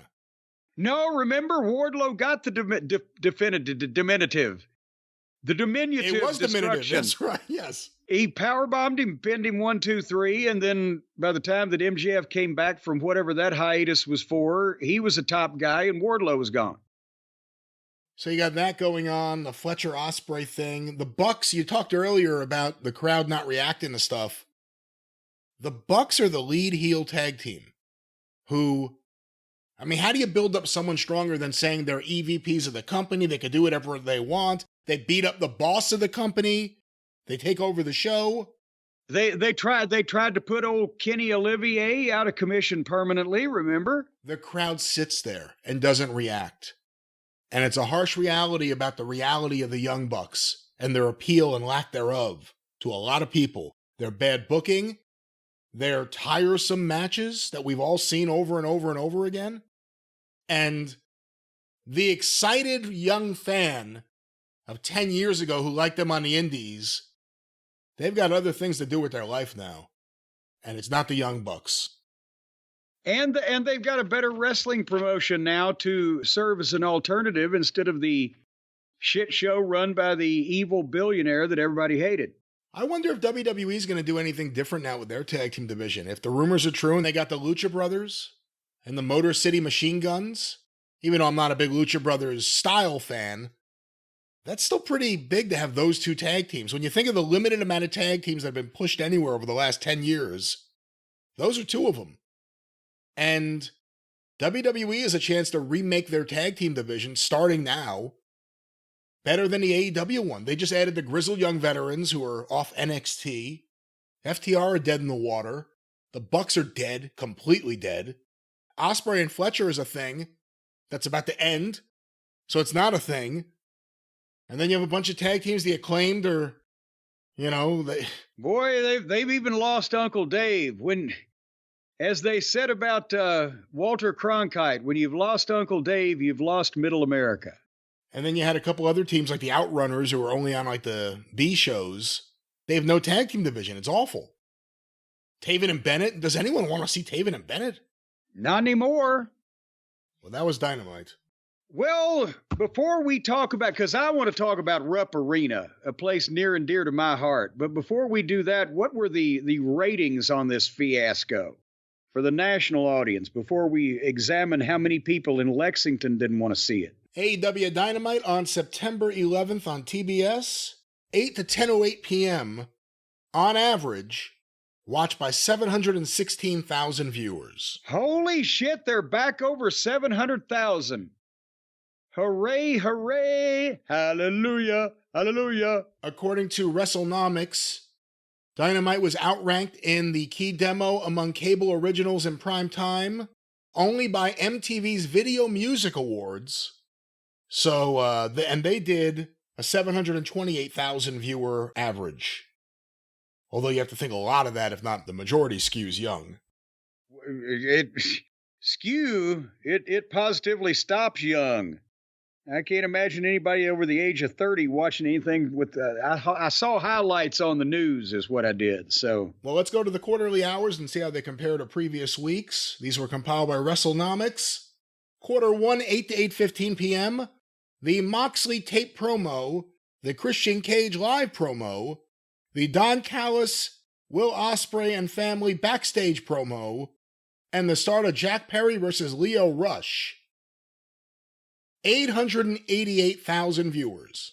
Oh, okay. Well, that is the high point for the episode, in case you didn't know. I was figuring it was going to be. That is way better than they've normally been doing at the top of the hour, so I assume they got handed a nice little audience, and also from their average, I can see that it's going to start plummeting like a turd. Well, the turd continues in quarter 2, 8:15, 8:30 p.m., the continuation of Perry versus Rush, with picture-in-picture, the Adam Page, Jeff Jarrett backstage angle, 704,000 viewers. Oh, good Lord. So 184,000 people in 15 minutes. Well, we go to quarter 3, 8:30 to 8:45 p.m., the Private Party, Commander, Moxley, Marina Shafir, Claudio Castagnoli Pack live angle, an ad break, the Learning Trees backstage promo, and the start of Ricochet versus Sammy Guevara with picture-in-picture, 685,000 viewers. Oh, good Lord. Okay, now they're down over 200,000 in 45 minutes, and they've almost got to go up. They have to go up at some point just to make their average now. Well, we go to quarter 4, 8:45 to 9 p.m., the continuation of Ricochet versus Guevara, a recap of All In, an ad break, the Okada Takeshita backstage angle, and the start of Darby Allin's live promo. 691,000 viewers. Well, that's up, but not very far. Maybe I'm wrong. That 888 for 15 minutes at the top will artificially inflate their average a good bit. That 888 for 1 minute while the Big Bang Theory is still on is what it is. We go now to the big 9 o'clock hour, 9 to 9:15 p.m., quarter 5. Darby Allin and Jon Moxley's live promo, Christopher Daniels and Nigel McGuinness backstage, and the start of Mariah May versus Queen Aminata with picture-in-picture and full-screen ads. 720,000 viewers. Okay, so they picked up 29,000 people at the top of the hour to bring them to the second highest quarter of the show so far at 720,000. Well, we continue that into quarter 6, 9:15 to 9:30 p.m. The continuation of Queen Aminata versus Mariah May, the post-match, the Young Bucks backstage promo, an ad break, and the Learning Tree versus the Iron Savages. Oh, boy. 680,000 viewers.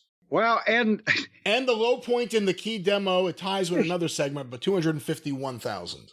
Well, that's the low point for the show so far, and they lost the 29,000 that they got back at the top of the hour, plus another 11,000 in that 15-minute segment. Well, we go to quarter 7, 9:30 to 9:45 p.m. The Learning Tree Conglomeration live angle with coins in the car, an ad break, Nigel McGuinness's live promo, and Hook's promo on the street. 697,000 viewers. And quarter 8? Quarter 8, I remind you, we have an 8-minute overrun. Quarter 8, 9:45 to 10 p.m. The World Tag Team Title Contendership Casino Gauntlet match with picture-in-picture ads twice. 687,000 viewers. 8-minute overrun, match continues. 679,000.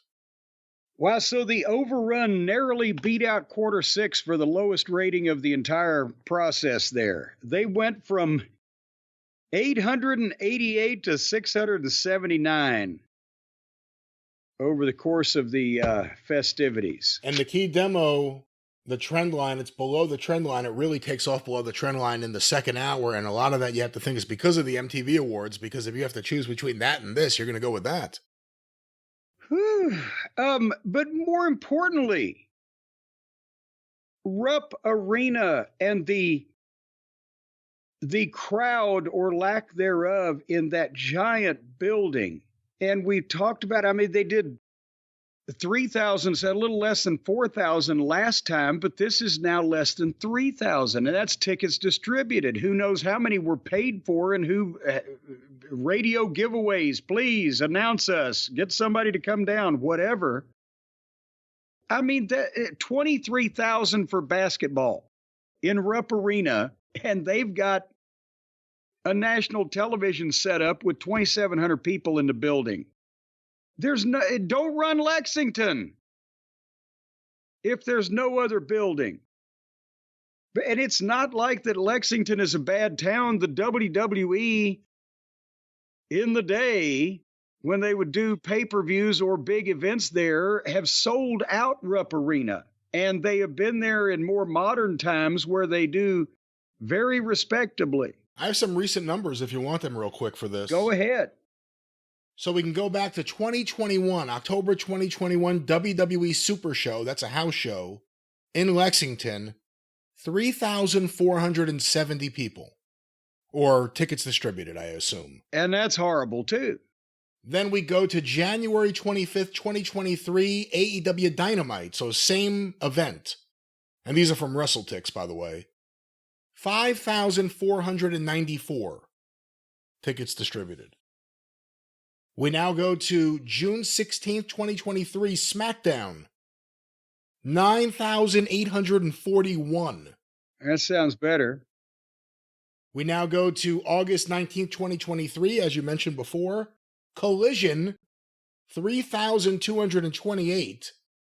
And finally, February of this year, WWE Raw, 10,108. That shows you how they got hot. Well, and as a matter of fact, when they were hot in the early 2000s, they were still hot at the house shows, even when the wrestling war had run its course, and they did the all-time record gate in the state of Kentucky in Rupp Arena in Lexington. It did 20,000 people or whatever it was. And Lexington has always been a great market, and I've talked about when Jarrett opened it up. And the thing is, there was some element of, even though Lexington became a great market for the Memphis territory, as I'll tell you in a second, there was still some element of, boy, this is a big building, that kind of held the atmosphere down when there were 7,000 or 8,000 people in the place because it's so big. But we've told the story before. Lance Russell knew the guy who had become the program director at WLEX 18 in Lexington, the NBC affiliate, because the guy had come from Memphis. And Lance sold him on the idea, well, at Channel 5 in Memphis, WMC, we're doing these gigantic ratings Saturday morning at 11 o'clock. Over in Louisville, WAVE, Channel 3, the NBC affiliate, Saturday at noon. It's the most watched program in the time slot, Memphis Wrestling. Put it on here, and they did. And the thing at Rupp Arena was motivated to find events to put in there because it had just opened. I think, what was it, 75, 76, maybe, whatever. And the reason why, 50 years ago, there was a 23,000-seat arena in the state of Kentucky in a town of 160 or 70,000 people was because the University of Kentucky. The basketball team would fill it. People would fight over tickets still with that big of a building. But they couldn't get anything else, And UK still had the old Memorial Coliseum seated 10 or 12,000 or whatever, but wrestling had always traditionally been to one of the high school gyms in Lexington when they could get a spot. So Jarrett went to Rupp Arena, and they cut him a deal for Thursday nights once a month. They would put this giant, heavy, black stage curtain down the middle of the building, and they'd rent him half of it. And the ringside and lower bowl, just on half the building, would seat 6,000 people. And if you had to open up the upper deck, then you knew you had a really strong house, right? And then they could put however many more thousands in the upper deck. It was ridiculous. So Rupp Arena prospered because they had people paying for parking, and they had thousands of people buying hot dogs and drinks and beer or whatever. And their usher services and their building people and their concessions, they all had an extra night's work a month. So they didn't expect to rent the whole goddamn building every night of the week.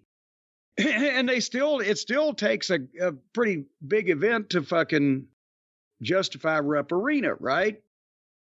But anyway, when they got the TV, and then they went to Rupp Arena and said, we're on WLEX. There were 3 TV stations in Lexington at the time.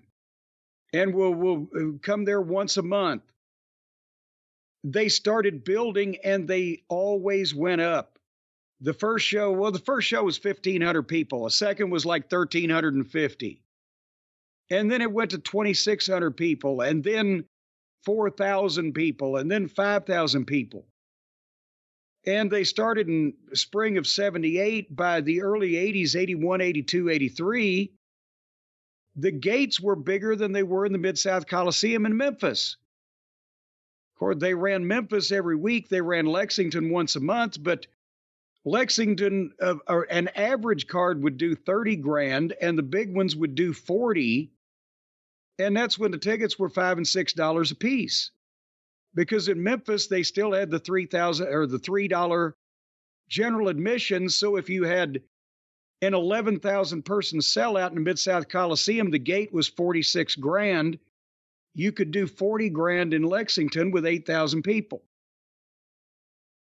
Having said that, from 1982 until today, a dollar then is worth $3 now. So you're talking about once a month, they would do an arena show where their gate was between 90 grand and 120 grand.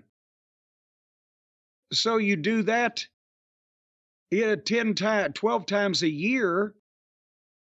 And that's why that Lexington was such an important town in the Memphis territory, and they didn't stop running it until they lost the TV in the late 80s. But you can't go in there. And that's another thing. Think about this, Brian. What was Jerry Jarrett's talent payroll on a show that would do the equivalent of a $120,000 house? Here, Tony has these multi-million-dollar talents and these national television stars and these widely known names, and didn't sell 3,000 tickets. And Jarrett would draw crowds of up to 8,000 people. I guarantee you he didn't spend more than 12 grand on the entire talent roster, including the referee and the goddamn guy hauling the ring. What? Help me try to understand the economics of all of this. Well, I can't help you explain the economics of Tony Khan running the Rupp Arena again. There isn't a market I could think of for Dynamite or, even Collision or Rampage where they've gone up. Everything is, whenever we have the information, the previous time there was 500, 1,000 more people. Before that, 1,500, 2,000 more than that. Like, it's the same scale. It's going down. Meanwhile, WWE, even when they don't sell out, when they hit a market now, it's a big deal. The AEW, I think they've killed a lot of these places they've run, smugly thinking they were doing good shows when they were doing market-killing shows. When is the last time they sold out a building that they ran, the actual building, not the setup they had, like a 12,000-seat building, we got it set up for 3,800. When is the last time they filled the building they were in, if the building they were in was filled? I don't know for certain. It probably would have been one of the pay-per-view events either in Toronto or maybe California or, well, probably Toronto. I don't know. Did you see on Twitter one of the excuses why the AEW apologists were saying the Rupp Arena live crowd was down? No. The killer on the loose theory. Oh, yeah, I meant to ask you about that, because that's a big story in Kentucky right now, isn't it? Well, yes, he's dead in the forest. He shot himself or done something to himself. Because, for those of you who don't know what's happening, since this is the United States of America, some nut went out and bought an assault rifle, an AR-15 or whatever, and perched himself on the side of Interstate 75 down in Laurel County around London, Kentucky, and was shooting at people as they went by. And apparently hit 5 or 6 of them, whatever. And they found out who he was. He took off. He left behind his car and at least one gun, but he took off, but they know who he is. They're looking for him. But he's in the Daniel Boone National Forest. And so they're having to go heat sensing things, and they're going with machetes through the guy. I forget, it's like 200,000 acres of just, it's the Daniel Boone Forest, man. So they're pretty confident that he hasn't come out, but it's been a week now. And I don't care if you were fucking Rambo, you're not going to live for a week in the Daniel Boone Forest with they have no knowledge he had any kind of food prepared or whatever. And he's on foot. I think he probably killed himself, and they can't find him because he's under a log somewhere. But nevertheless, that's 60 miles from Lexington, and they canceled high school football games in London and the surrounding area, but Lexington life is continuing on. And I don't know that he would have been a threat to if the place had been sold out for wrestling, what's he going to do? Come and try to lose himself in the crowd. But they said, well, there's a killer on the loose. No wonder nobody went. They can't just come out and admit they can't sell out a men's room with free condoms. Well, what match on this show was the match that was supposed to draw someone? The tag team gauntlet? Ricochet versus Sammy? Jericho and his team against the Iron Savage? Like, what match was the draw? Was any of that even advertised? Certainly not, because they didn't know they were going to have it a week or two ahead of time. Now, if you are a hardcore AEW fan, you probably know there's going to be no MJF and no Swerve. You probably assume no Danielson. So then you're left with, who's the top draw on the show? Is it Moxley? Is it Darby? Darby gets a great reaction. I don't know what they said. Well, is it one of those, Darby will be here and he'll speak? But what are you actually billing them to the local? I don't know what their local promotion is, because we do hear from people who say they do a shitty job promoting locally. I've seen some good jobs of it in New York. I've seen MJF all over TV in New York in the past. But what are they doing in these markets, and what are you giving people? With WWE, you're going to see the stars. See, that's the thing. You know the stars will be there. With AEW, who's going to be there? What's the match? What's the match and the feud and the angle that's causing people to want to attend? There isn't. You're getting closer and closer to late 90s indie-sized crowds to sit there and just watch the show. And before they start moving everyone around to be all huddled together so it looks like you have a crowd, you see photos, just person here, person there. It looks like it would be fun to just have your own section and just chill out. Seriously, I'd love to do that. But they can't draw. And they're chasing away their viewers. And we're supposed to believe that everything's good. But nothing improves. Nothing is ever an improvement. And I said it before. Everyone's saying, oh, they'll get the TV rights deal, and then it's all profitable all of a sudden. That's not going to stop Tony spending. That's going to increase it. He's going to do more stupid things. More songs that cost hundreds of thousands of dollars. They basically just teased the final countdown again for Arthur Ashe. You mean to tell me that they're going to book Arthur Ashe and have him come out to the song The Final Countdown? Unfortunately, that's not possible, but any other Rupp Arena. That's right. He's got some backbone and some principles. Arthur Ashe is not going to lower himself to wrestling for AEW. Well, I'll tell you what, I felt at one point during that program, Brian, like I ought to cut my throat. But you know what stopped me? I don't know, no. What stopped me was I've got the sharpest razor blades in the world, but they are German engineered into a beautiful non-cutting head, courtesy of our friends at Harry's. The safety razor, the 5-blade cartridge, you can't cut your throat with that. It will not allow you to sever your carotid artery or any of the valuable tendons and ligaments you have in your various orifices and or appendages. You can only have a close, comfortable shave with no nicking and irritation and aggravation. So I was unable to put myself out of my own misery with my beautiful 5-blade, ergonomically designed handled razor from Harry's. Wasn't that a bummer? What? I'm telling you, that's the only thing that perked me back up was how soft and ebullient my face looked and felt after I shaved with my Harry's. And immediately I got in a better frame of mind, but it was touch and go there for a while. But folks, I'll tell you what, the blades are sharp and the handle is ergonomic and the foaming shave gel is not only aromatic, but it's slicker than whale shit in an ice flow. And that razor just glides across your face. Well, now, Brian, you've been going for the Grizzly Adams look. I understand you've been growing all of your facial, nose, and ear hairs since 2017. Is that true? That is not true. I'm very, even when I have a beard, I look kind of neat and nice, I think.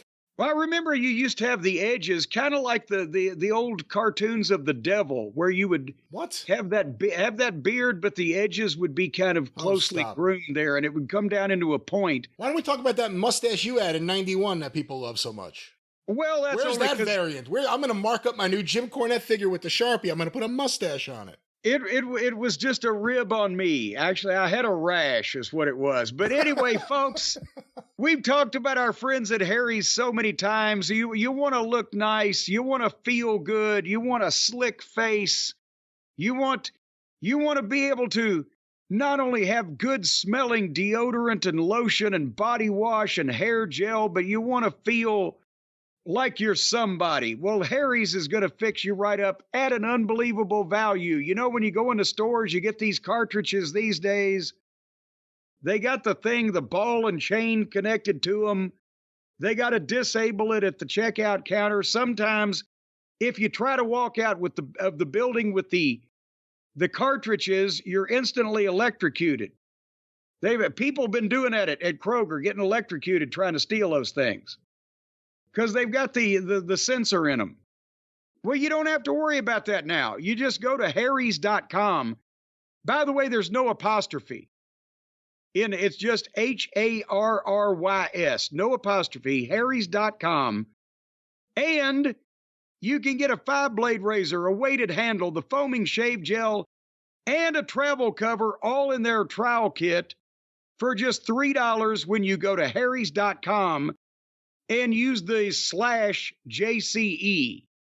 I guess that's a promo code too, right? Yes. Well, I guess is a slash a promo code? No, that is a promo link. The code would be an independent JCE. Oh, well, it doesn't say independent JCE. It just says JCE. That's it. So it's a slash. So harrys.com, which it's funny when you think about it, /JCE, and it's a razor company. They're slashers. But nevertheless, harrys.com /JCE, you get the trowel kit for $3. It's regular $13. Well, everybody knows how much these razors cost in the store. It's like they're made out of platinum. And this is not the old-fashioned straight razor that they used to use in the Western saloons, folks. You can be drunk and use this, and you can't hurt yourself. Just keep it away from your eyes. Do not try to shave your eyelashes, ladies and gentlemen. Let's just focus on the areas of your face with beards and mustaches and sideburns, and Harry's can take care of all that in a comfortable and fashionable way. Yeah, you're talking about in front of your ears there, down under your neck, round to the other side, and people occasionally, the backs of their knuckles need shaved, but don't try to shave your eyelashes. Again, folks, and then if you love the trial kit, you know you're going to for only $3. You can shave yourself multiple times with this thing. It's pennies on the shave. And then you can sign up with the convenient subscription option that you can cancel at any time, and they'll send this to you regularly so you don't run out. And then until you stop growing facial hair. If that happens, then you can cancel. But then if I were you, I'd go to the doctor.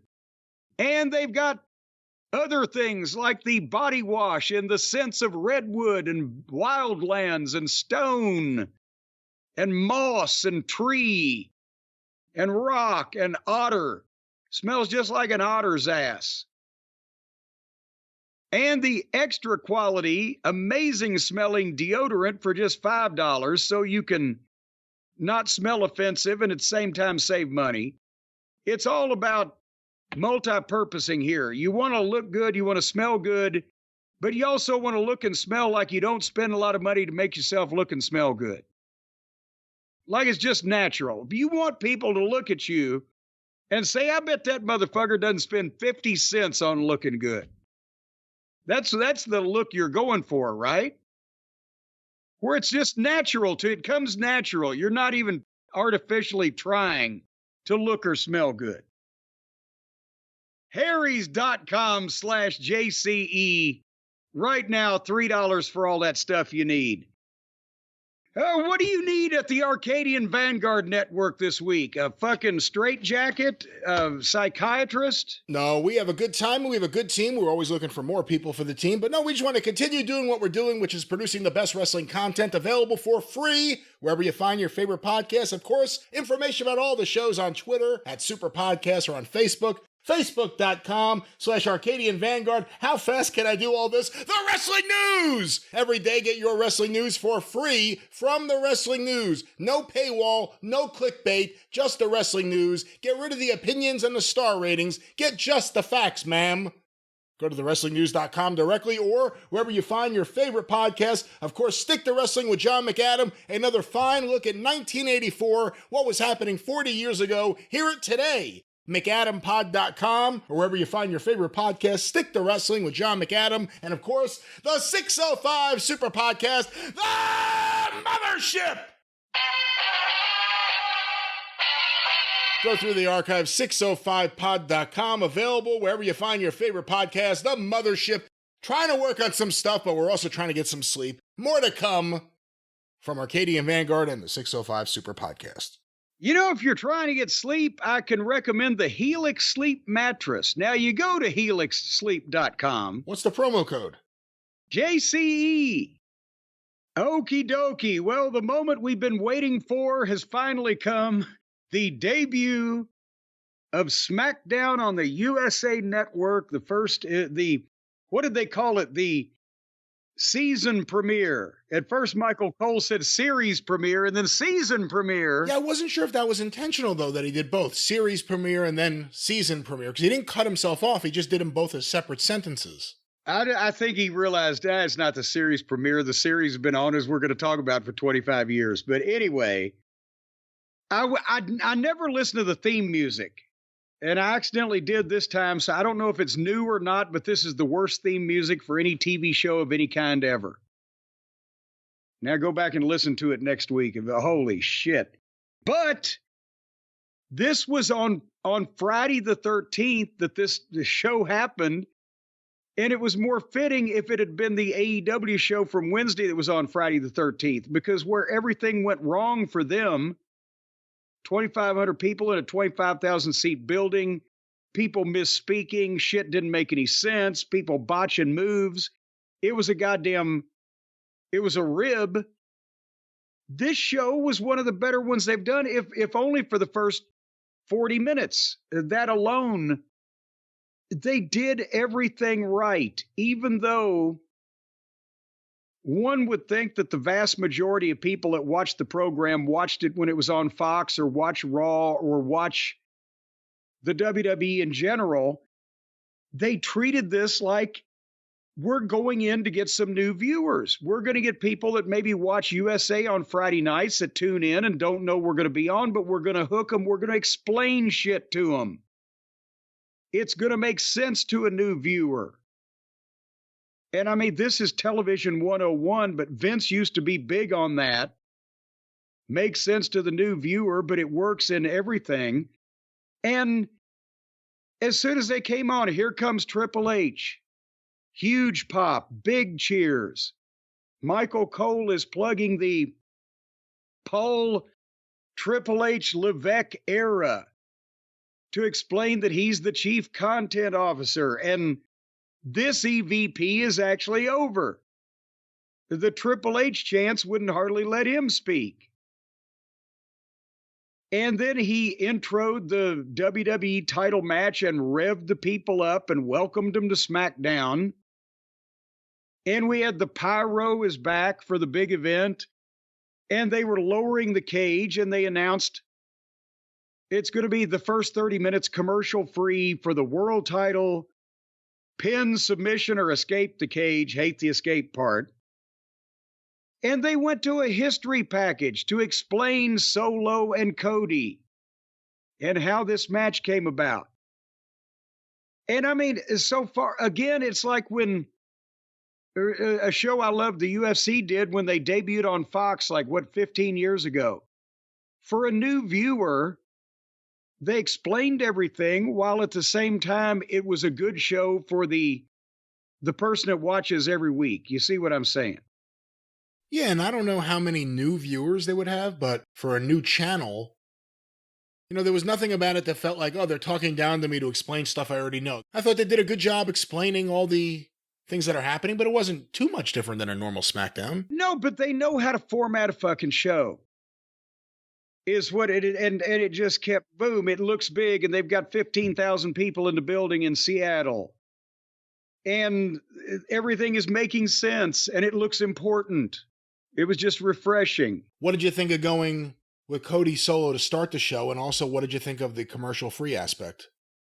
Well, it was perfect because breaks would have hurt this match because they had such a good match. They did such a good job with everything. And if they'd have broken like normal, they would have hurt it because you get distracted.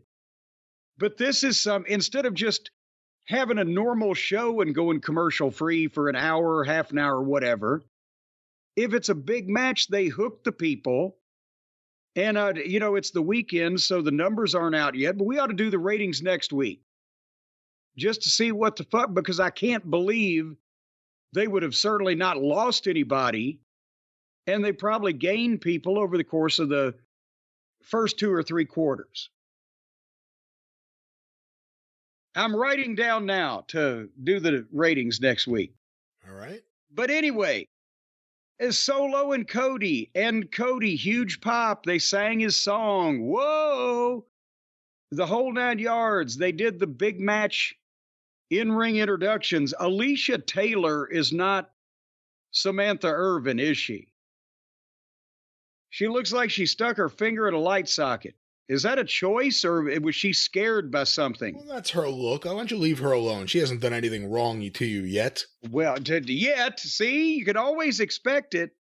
And then they had a good match. And the thing is, instead of going back and forth or play-by-play on, what the match was, it just observations, besides the fact they're doing long audio mutes. I have a feeling people are chanting, "You fucked up," or "Holy shit," or whatever. I don't know about that. That's what I was wondering, because they were really long, longer than usual on Fox, but there also wasn't any chant that you heard going into it or coming out of it that would have, you didn't hear the word fuck at all or anything. You think it's a new person on the button that's not used to wrestling? I don't know. But it happened twice, I think, on this show, right? I said no, several times. Oh, okay. More than twice. But anyway, the match, it was good because Cody is a genius at selling and the pained expression and the gasping. And then he'll fire up and do his shit and give the people hope, and then he'll get cut off again. And that was the story through the match as they built to the big things every once in a while. Cody hit a cutter off a cage and got a 2 count. That type of thing. But they would sell these things in between. And they would react to things. And it was somewhat logical. Either, okay, now they're trying to escape and climb out, or now they're trying to go through the door, or whatever the case. And Solo would stay on him long enough that he had to fight from underneath. And they kept it fresh. They still did the big stuff, off the top or off the... At one point, remember we were talking about Bryce Remsburg and the count on the AEW show? Here was an example. Cody went to the top of the cage and did a cross body on Solo, and when Solo caught him right, but he was coming from such a height, the momentum, when they went down, Solo's head bounced off the fucking mat. And he grabbed the back of it, and you could tell he rung his bell. And that was a cover, and the referee, 1, 2, and Solo didn't kick out, but he raised his arm enough. And it was like, oh, shit. That's one of those things. If you get your bell rung like that, you can't keep track of a count in an arena, 15,000 people screaming. So that was a close one. But, they did that, and Cody bled just enough, not like a stuck hog. And finally, they built up to it. Cody was crawling for the door. Solo slammed the door on his head, went for the spike, but Cody foiled that and hit the crossroads 1, 2, 3. And that was a great cage match right there. But then they're going to the angle. But Well, your thoughts on the match first, because I want to say something about Solo in a second. I thought the match was really good. I think the things that they did, you mentioned the one, there was another one where Cody landed like the top of his shoulders / neck. Yes. And it just, oof, like, because of anything you do in the cage or off the cage, it's not like doing it off the top rope. The height changes the trajectory and it changes the way you have to land. It's almost like if someone dives on you, you have to jump out just to be able to take a flat back bump when you catch them. And that's why it ain't that easy. And the thing with Solo is, as you'll know when we talk about the angle here in a second, Solo is not a cool heel. Because Solo is, I hate to say this, it's going to sound like I'm knocking him. Solo's not an impressive enough worker to be a cool heel. But Solo has gotten good enough for this spot. Because the people, they put him in a spot where he's tried to take Roman Reigns' place, and the people, he has heat because of that with the fans. If he was doing the Jacob Fatu stuff, it would be too much. Solo can get by, and he can be a heel, but he's not so impressive that you start falling in love with him. Does that make sense? Yeah. And the thing with Jacob is you need somebody that does all that impressive shit, but he's the enforcer. He's the guy that's under Solo's thumb, so to speak.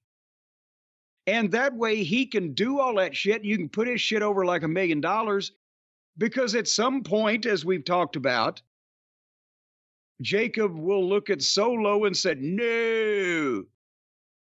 And then you got something there, but Solo, to carry the heat as the top guy, he shouldn't be too good. And it's perfect. But anyway, at that point, here came the Tonga twins and Fatu, and they climbed the cage. And as Cody's waiting on him, Solo comes up and spikes Cody. And then they get heat on Cody, and they're beating him up, and they set him up for Jacob, who does that triple jump moonsault flawlessly. And then he's going to the top of the cage, and suddenly music hits, and it's Roman Reigns, and the people go batshit. And Roman comes down to the cage, all meaningful and menacing. And he gets in and pulls the door shut, and the people pop because he's closing himself up with the whole bloodline. But did you notice when Jacob was on the top of the cage and Roman got in, apparently Jacob got to the floor because Jacob was not in the cage when Roman was in the cage. Yeah, they never show you him climb down. And I did have a second before Roman came in. I'm like, oh my God, are they going to already have Jacob Fatu do a move off the top of the cage? Because he'll do it. He's crazy. But is now the time? And then Roman came out at the perfect time, but you needed some sort of explanation for Jacob not being on top of the cage anymore. Well, and the thing is, Jacob did not confront Roman physically. Roman gets in the cage, closes the door. Solo runs into he starts kicking ass on the Tongas first, right? And then Solo stopped him a bit, but then Solo was running at him and ran into a Superman punch. And Jacob's on the floor, and as Roman and Solo looks like Roman's going to get him, Jacob jerks Solo's feet out from under him and pulls him out the door. So as the enforcer, he's also the bodyguard. He went down to the floor so that he could get Solo out of harm's way.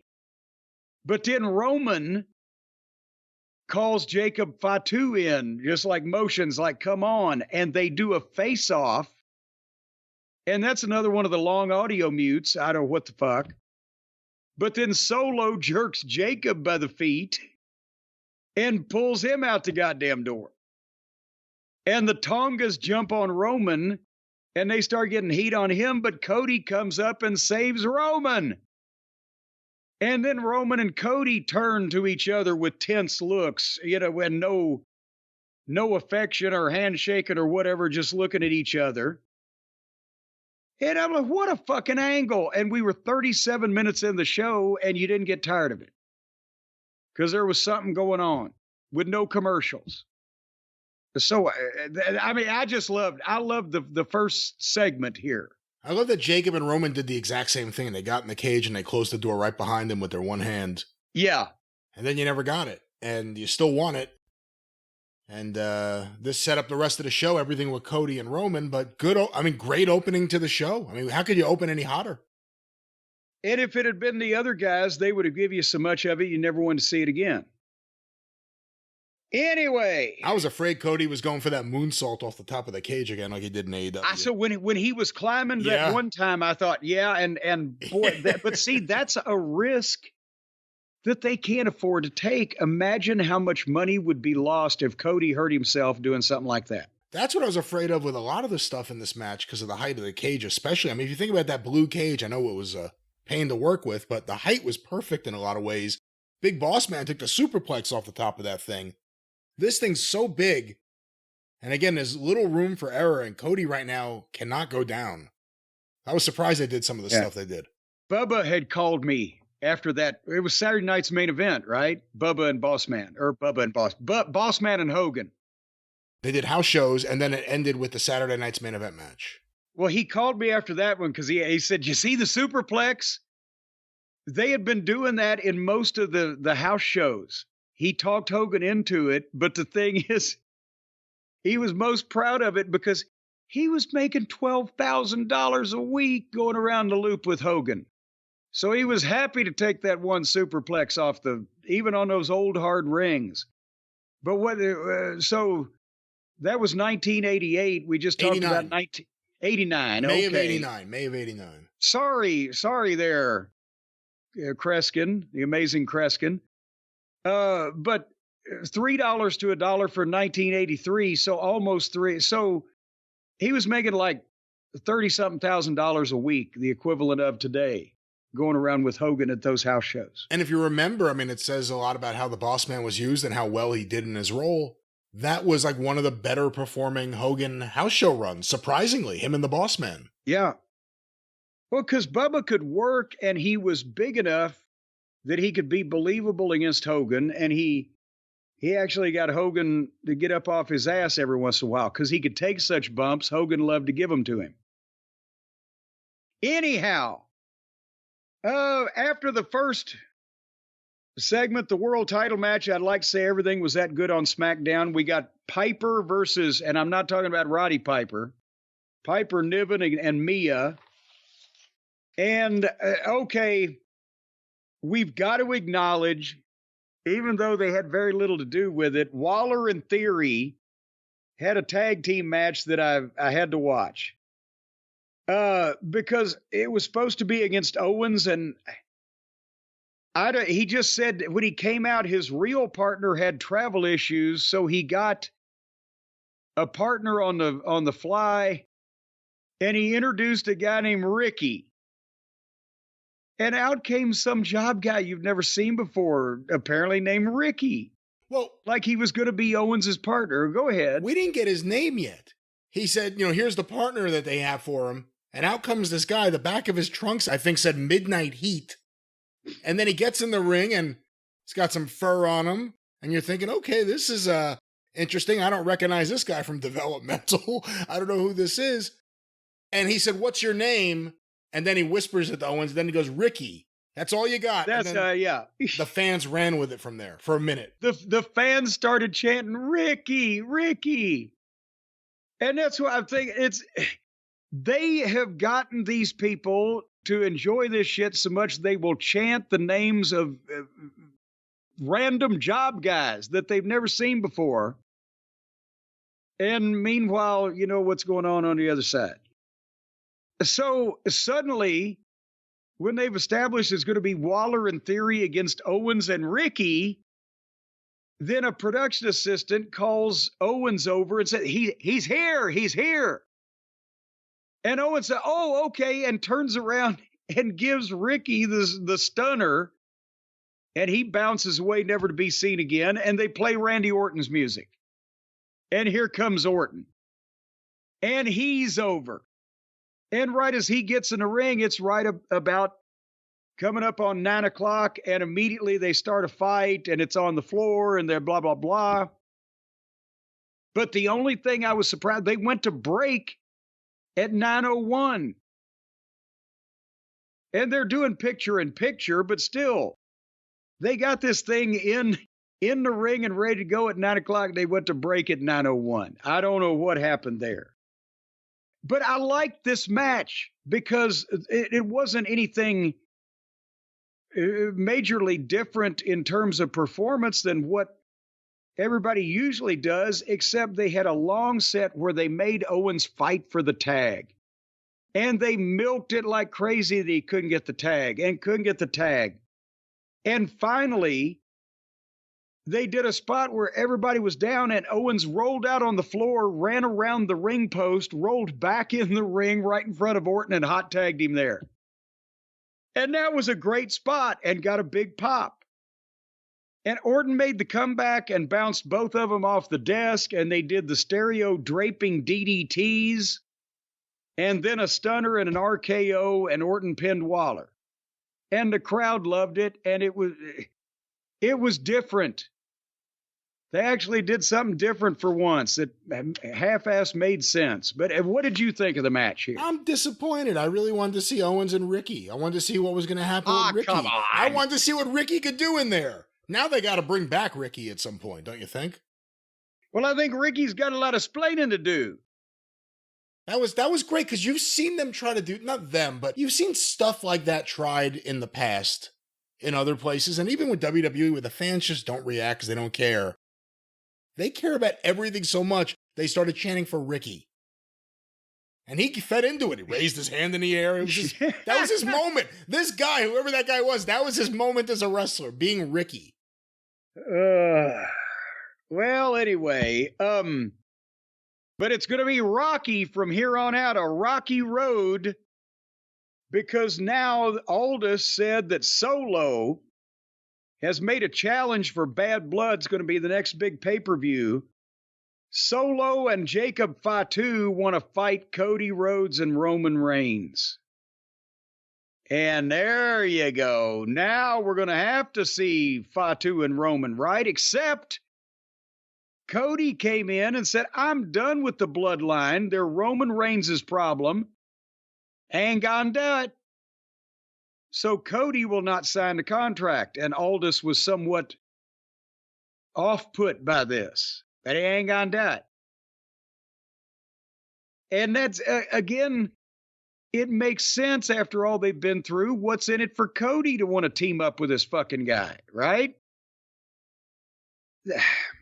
It just fits. Anyway, did you see the Refrigerators promo in the ring? I did. Where she sounds like a soccer mom and looks like a soccer field? And the crowd was whatting her. And Bailey came out. What are you laughing about? I had not heard that one before. Every now and then you still get me with what I've never heard before. Bailey came out and Tiffy came out and Naomi came out. And Naomi hit Tiffy in the face with her ass. And that was a big deal there. Carmelo wrestled Andrade again, and I said, oh, hell no. But Andrade won, and then LA Knight came out because they were fighting over a shot at the U.S. title. And everything that he says is over, and they love it, and they LA Knight. But he's still, why the fuck is it just they've got so many stars, they don't have room to put him against someone important? But Carmelo Hayes, I'd like to remind you, number 3 draft pick, above Braun Breaker. Hello.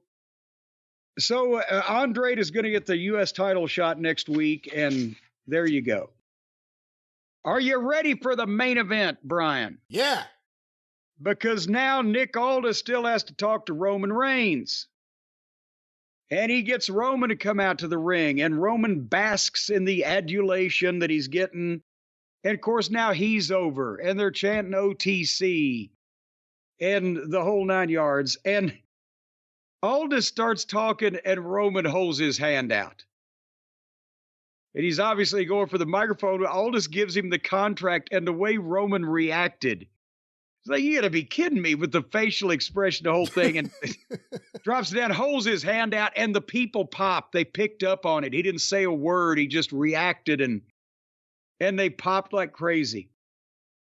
And so Aldis gave him the microphone, and he cut the promo. The only thing, hey, some things change, but not me. I don't need partners. I don't need Cody. Whether I have the Ulafala or not, I am the only tribal chief. This is my ring.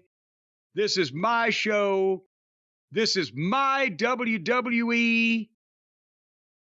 And then suddenly Cody's music plays, and out come Cody, kind of stove up a little bit from wrestling in his street clothes, not a suit, but just warm-ups. He's got the belt.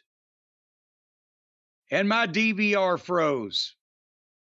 What a fucking did they do an overrun on this? Yeah. Well, they're doing the same thing as AEW did, and they got to tell us. So what the fuck was said? Not much was said. Cody reached out and to a major pop because the fans started booing. They were disappointed when Cody didn't sign the contract earlier. He signed the contract. So now Son of a gun! We're going to get Roman and Cody against Solo and Jacob Fatu at Bad Blood, I believe is the pay-per-view. Not good blood, but bad blood. Do you think they have to pay Neil Sedaka? I don't think so. I don't think so. But I almost feel weird saying this out loud, but I said it before, and that was before they did all this stuff the last few weeks. It's very reminiscent of something with Dusty. It's very reminiscent of like Ole Anderson getting Dusty to beg him to be his partner. But we'll see where it goes, but I don't know. I've had that, that's one thing about Cody. There's always little homages to Dusty in the booking. Yeah. Whether it's from him or from above, from Triple H, whoever. The idea, Dusty, everyone turned on Dusty. Everyone, no matter what friend he had other than Magnum, because his career ended. Everyone turned on Dusty. So that's the only thing I'm thinking. Get them locked in the cage. Yeah, but it's too early. Turns. No, it's too early. I agree with that. I agree it's too early, but yes, I'm having that would piss people off in the wrong way. But it might very well happen with Orton, because you could never trust a snake. If they're doing that match at Bad Blood, at what point do you think Heyman returns? And should Heyman be with the two of them? I don't think we've seen the incident that would happen yet to bring Heyman back. I think, we're going to have to be, it's probably going to have to be Rumble-ish, building for Mania, whatever they're going to do there with the various players in this game to determine where Heyman would make the biggest impact. So I would think it's going to be till then. We're still seeing Roman Reigns going after Solo and his people. We're not seeing Roman Reigns trying to put together his bloodline again. That's what we haven't seen yet. Well, it's going to take some time. And why rush it? All he has to do now is walk out to the ring and the people are screaming. Imagine when he actually does something.